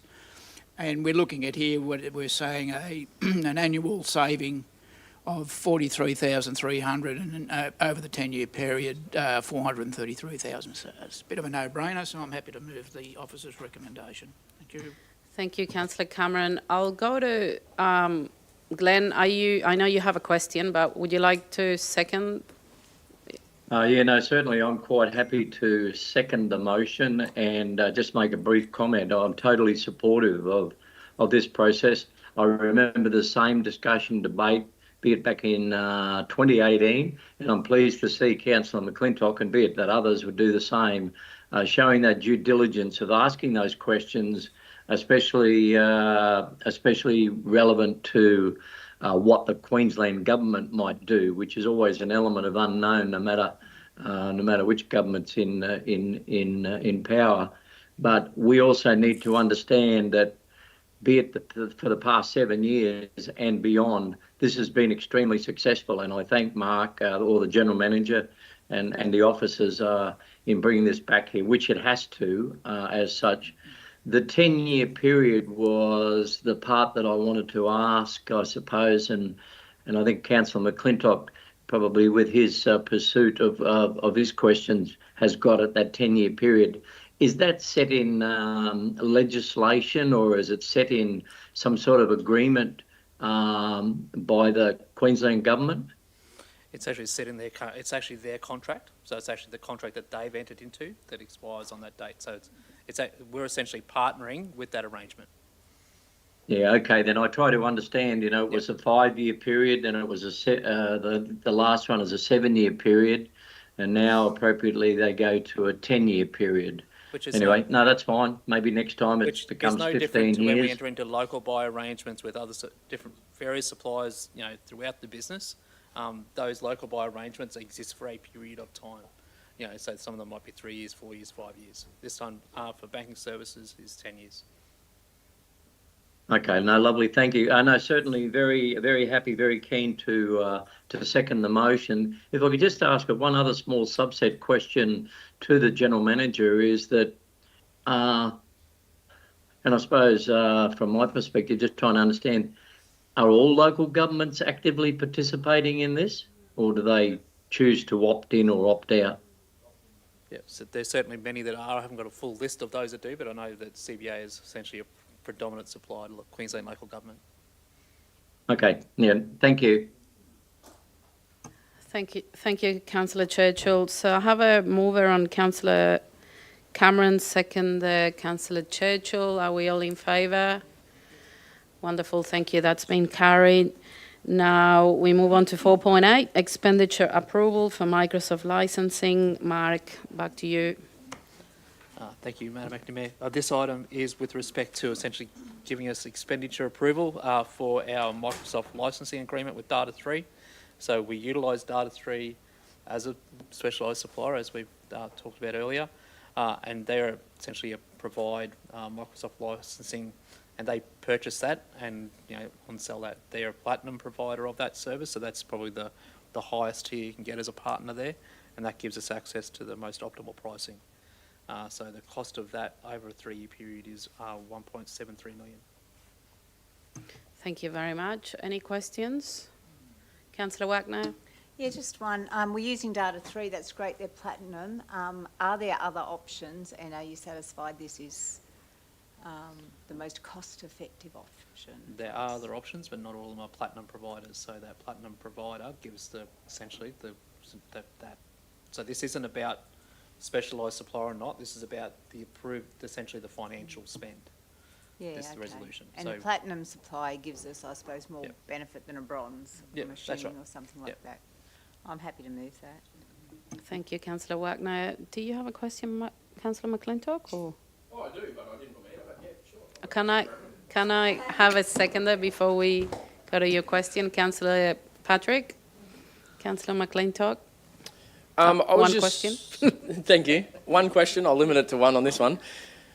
The Microsoft has had quite a significant cost increase themselves, and I went diving into where that came from and all that sort of stuff. But can you give us a real quick, off the top of your head, how much has this increased?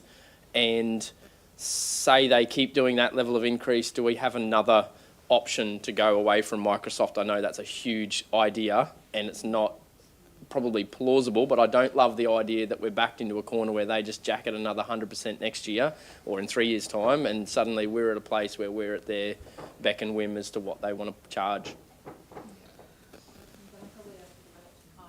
Yep. Who's been working through the negotiations of the Microsoft renewal. Love that. Yeah, please introduce yourself and tell us your role, if that's okay.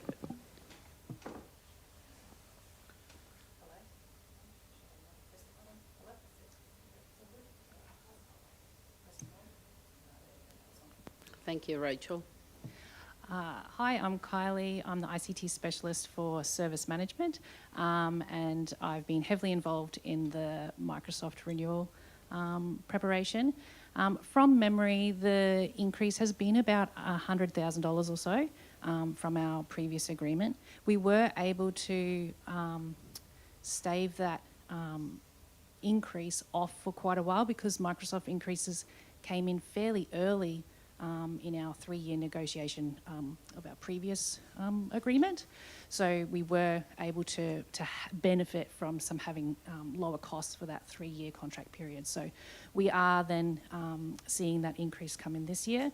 We've negotiated a few different or discussed various options with Data3 to make the best option to have our business needs met without having to jump to higher tier licensing models with Microsoft. So Data3 know our business well, they know our direction really well, and so the various options, this was the cheapest option for us that still met our needs. I read, there's a great report, there's a lot of confidence that I got from that side of things and that they are doing great work. I know there's been some identified redundancies of different softwares that we haven't used and stuff like that across the years that you've been doing some great work behind the scenes on. I guess mine, and it's not something you can probably articulate in a single line or two, but just the confidence or the awareness that we are at the mercy of what they want to charge to a certain extent, and that's a little bit of a concern going forwards, that they just decide to double the price or whatever. Do we have other ways that we can do that? Not that we want to or would. It's expensive, it's going to be complicated, but do we have that opportunity identified? So we certainly are at Microsoft's whim. The Platinum Partner is open to the most negotiated, cheapest price that they can get from Microsoft. Yeah. They'll set those prices from a Microsoft level, and Data3 are very limited as to what they can do within that scope. So absolutely is spot on.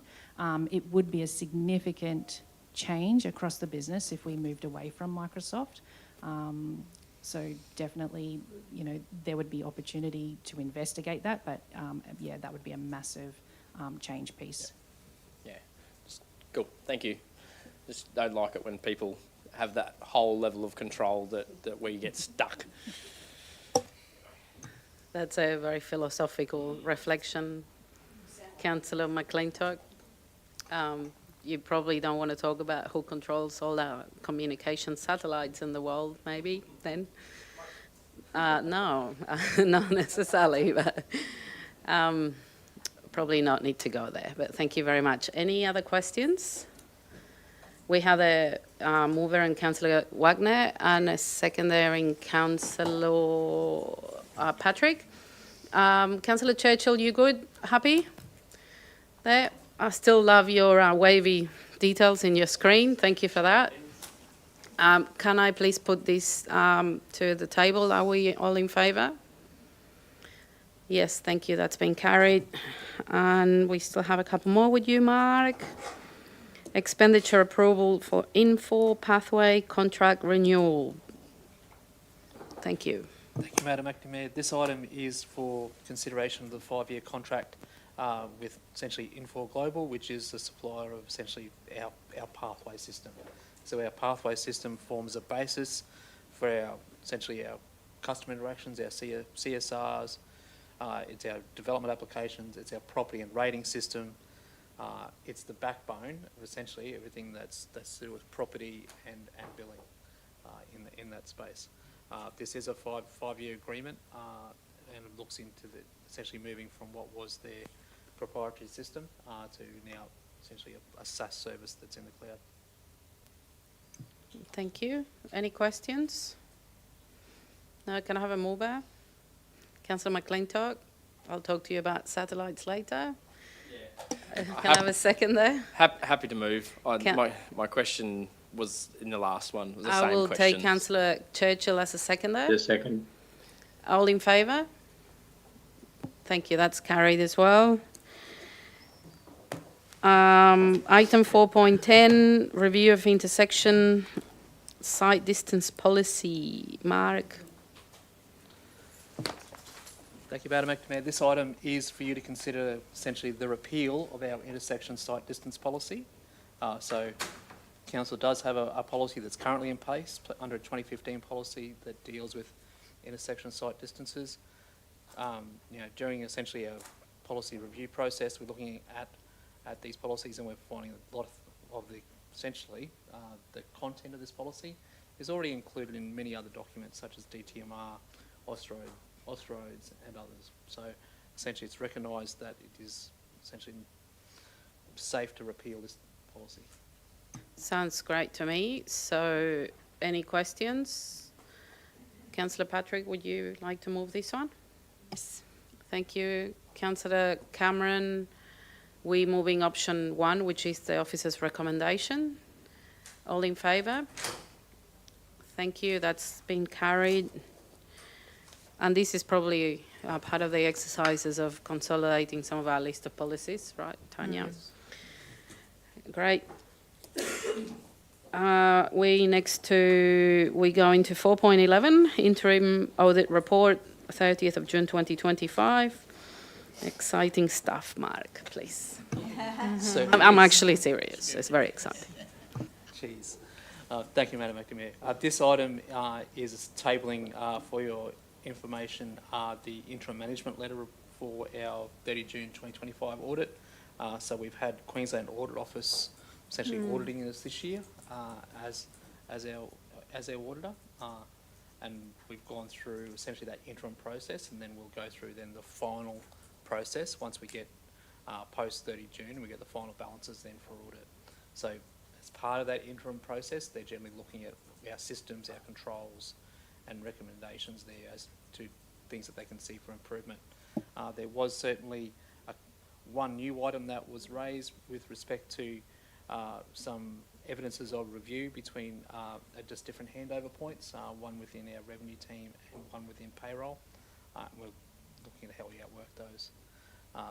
Comfortable that we're managing those, and the team have already put steps in place to correct those.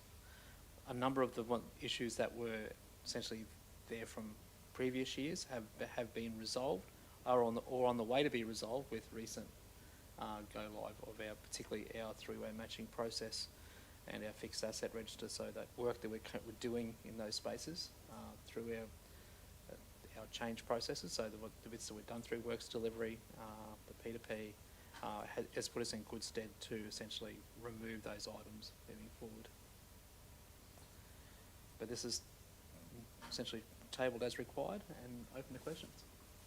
Thank you, Mark. And we'll be seeing this at the ARIC meeting next week. Questions? Comments? Councillor McClintock is happy to move it with no questions. Councillor Wagner, seconded. All in favour? Thank you very much. We will let you go, Mark. Thank you so much. So, welcome Brianna Johnson and Libby. for 4.12 lease renewal for the Gladstone Obedience Group, and it's very nice to see these next 3 items in our agenda, so please go ahead.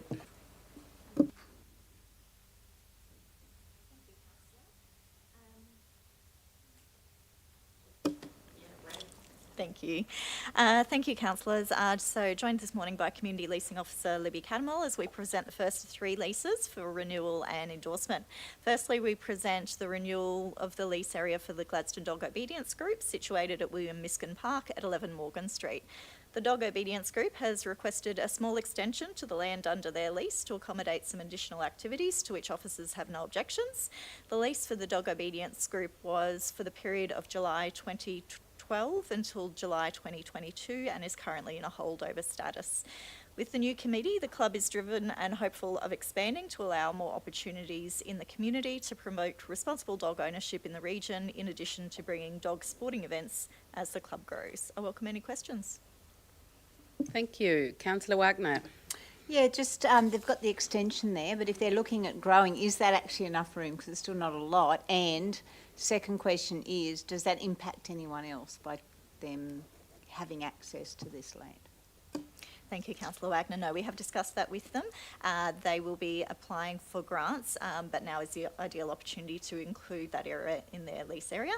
There are no other formal users at that location that will be impacted by the extension.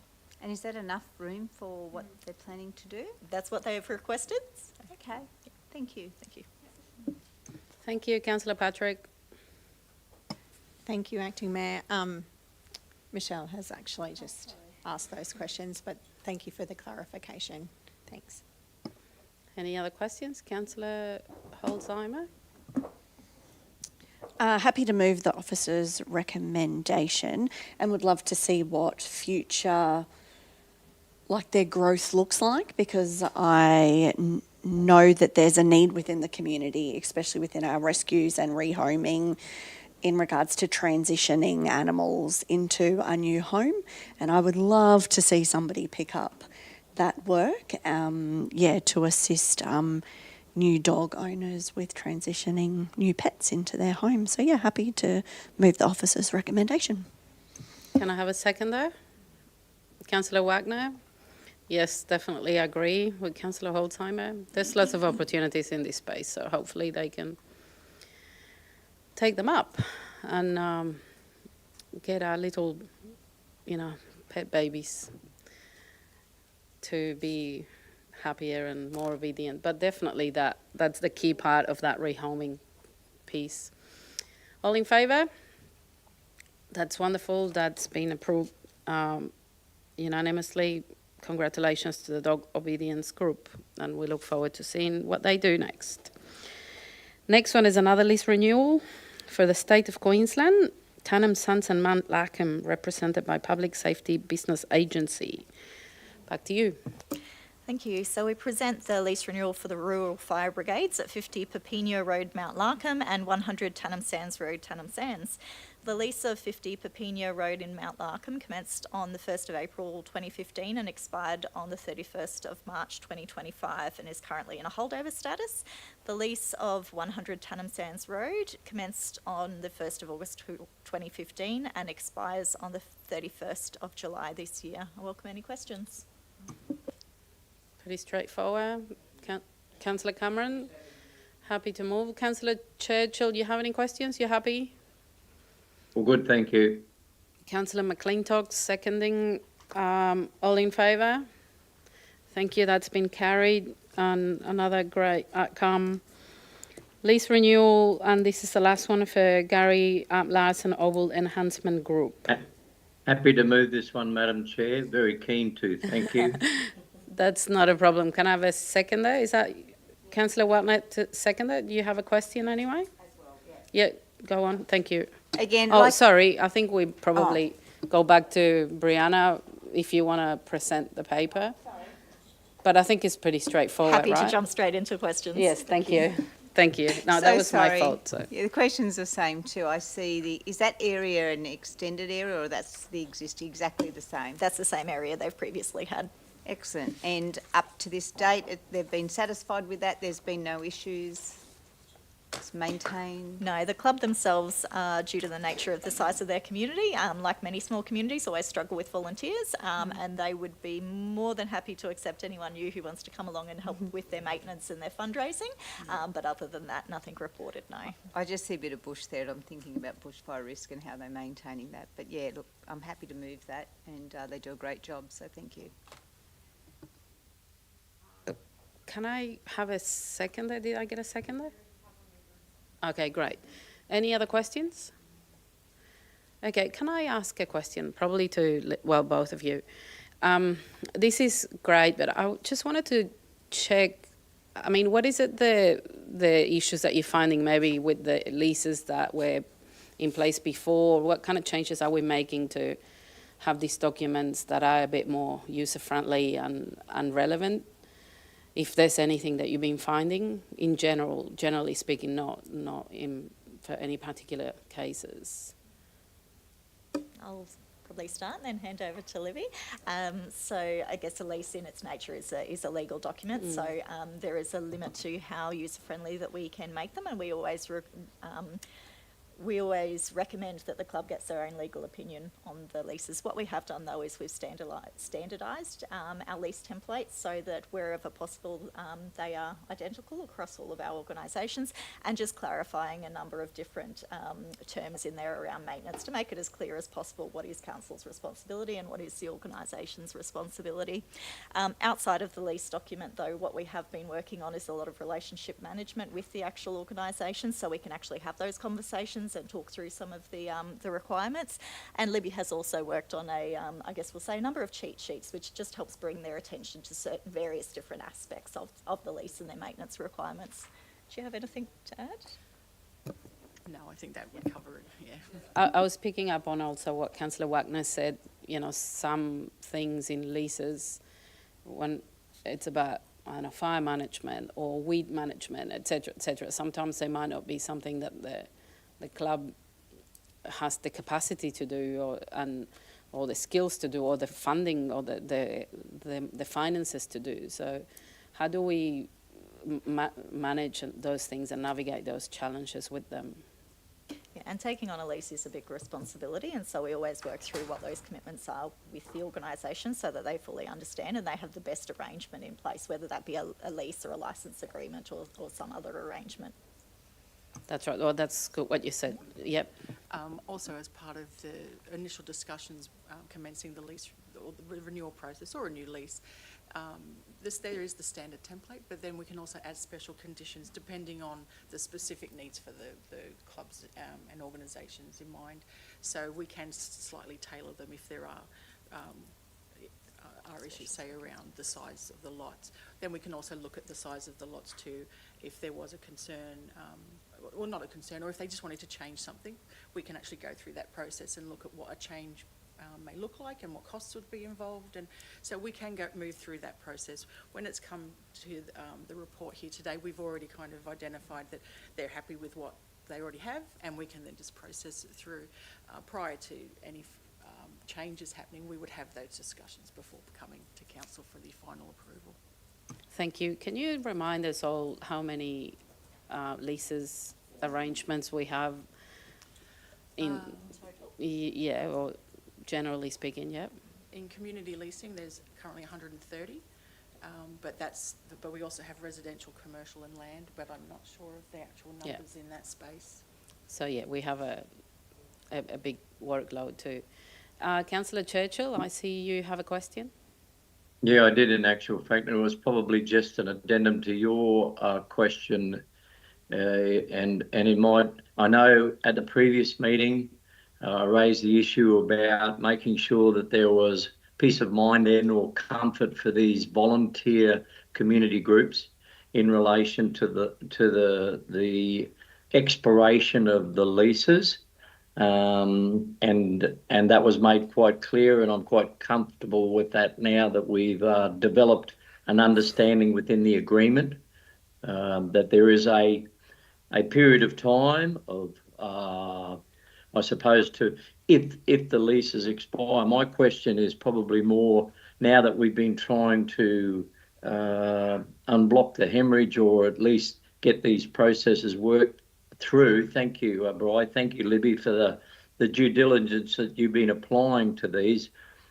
But my discussion with members of the Gary Larson Oval Enhancement Group, and I suppose others as well, is making sure that if the lease is expired, they should still be able to go forth and secure funding from grant opportunities and, philanthropic trusts and industry and wherever the case might be, based on the fact that their lease isn't signed. I'd like to be assured. I think they like to be assured of that. But if you could make a comment on that.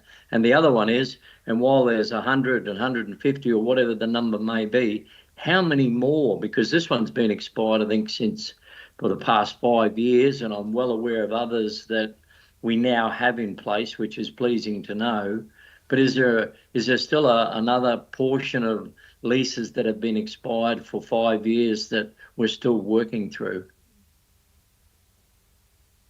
Thank you, Councillor, and I can assure you that it is common practice for us to provide letters to support grant applications where we are in the process of renewing leases with community groups. That is quite standard practice and has been accepted by any grant funders that we have encountered. In relation to the number of outstanding leases we still have, I don't have that figure off the top of my head, but I will refer to Libby for an approximate. An approximate, also including the next few council meetings with what I'll present, I would say there'd be about 12.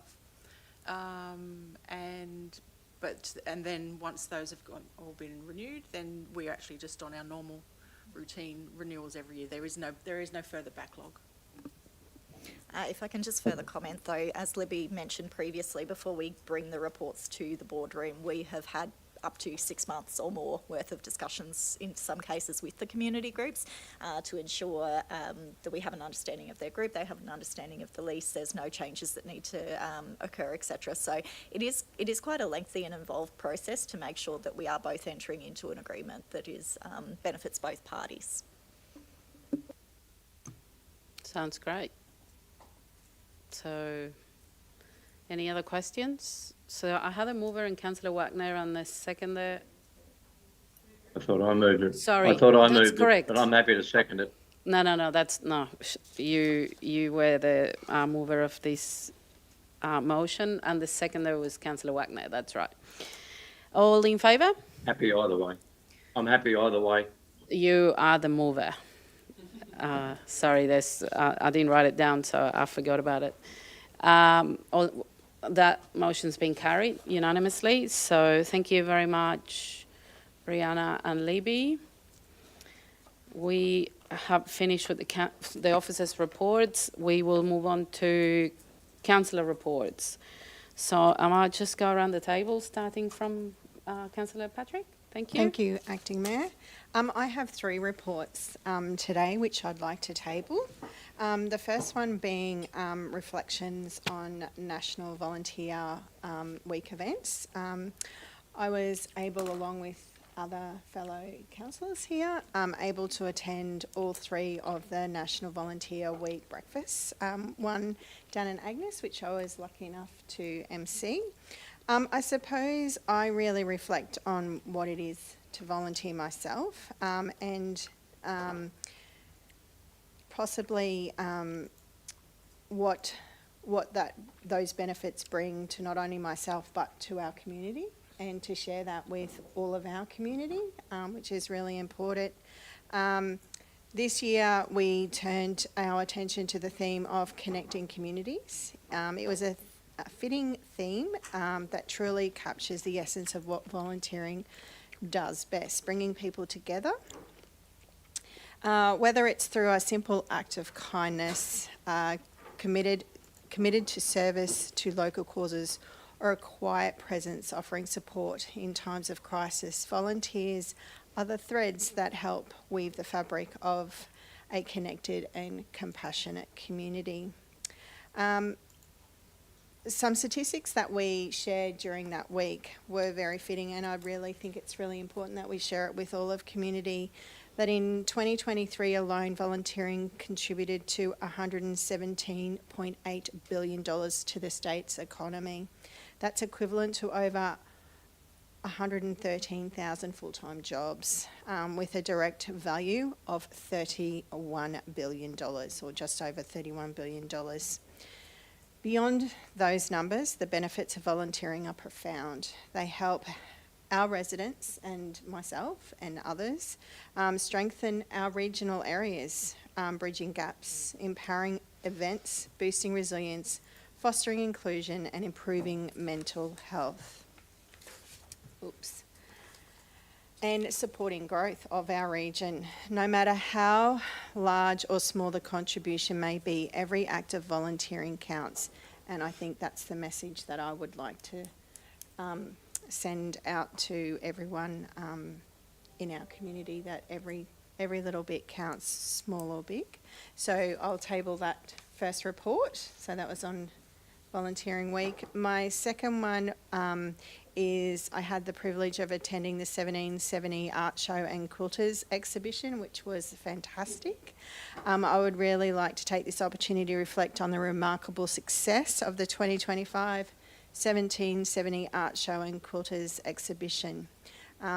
They were two vibrant celebrations of creativity, talent and community spirit that once again demonstrated the incredible cultural richness of our region. The 1770 Art Show drew an outstanding 244 entries across a diverse range of categories, showcasing the depth and breadth of artistic talent that exists within our community and beyond. This event continues to grow each year, thanks to the passionate leadership of Prue, the president of the 1770 Art Show Committee, and the dedicated team of volunteers and supporters who bring it all together.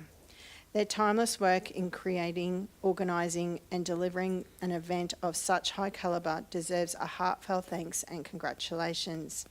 The show's theme inspired me with a quote that I heard Prue say. The purpose of art is to wash away the dust of daily life, which I thought was really powerful and reflected across entries that provoked thought, inspiration, imagination and celebrated the connection between art and the environment.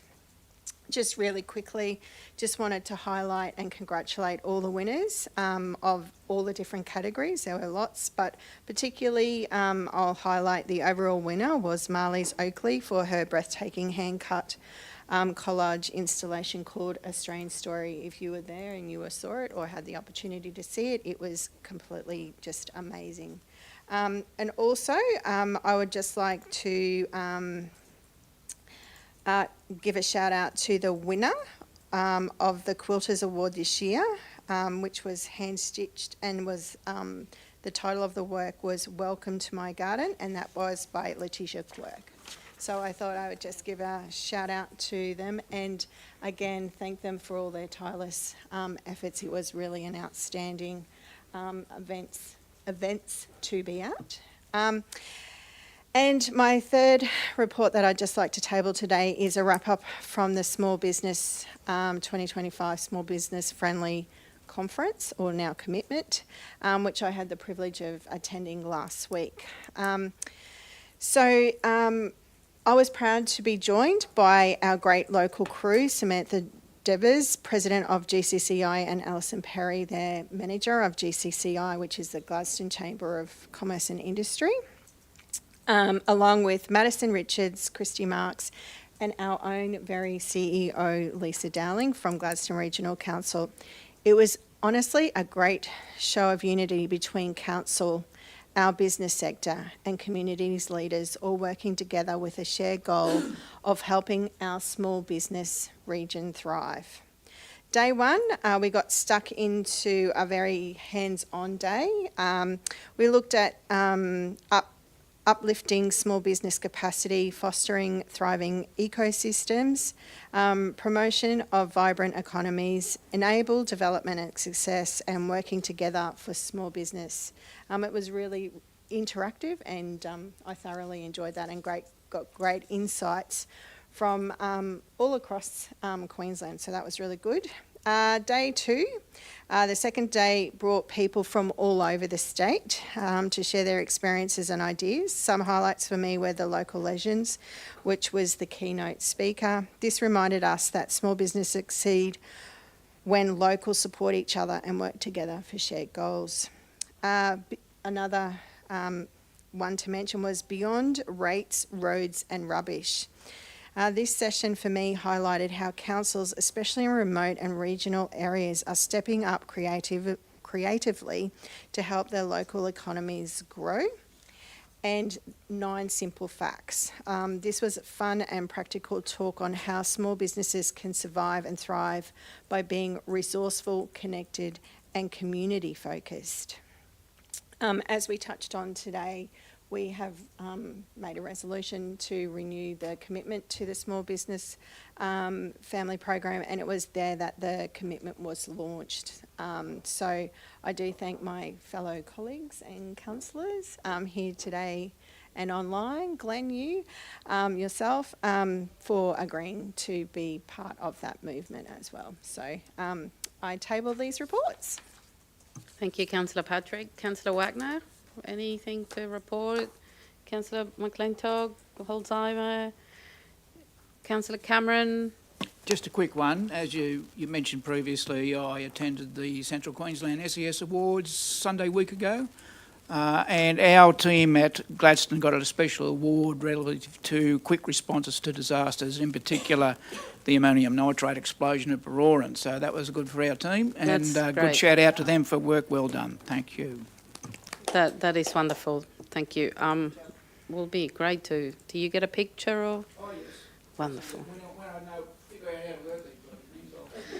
We'll send it to our media people if you can, so we can be recognised by everyone and they can have a look at the award. Councillor Churchill. I'm all good. Thank you for the opportunity. Any Lisa? Any other comments? No? Okay, so we don't have any urgent business, notices of motion or confidential items. So with that, you speak now or... Anyway, so thank you very much for having me. The Mayor will be back for the next meeting, general meeting, so thanks for being patient with me, and thank you to the Gladstone region for also being patient with me. Okay, well, I'll declare the meeting closed. Thank you. And thank you, Rachel, Tanya, and Josh.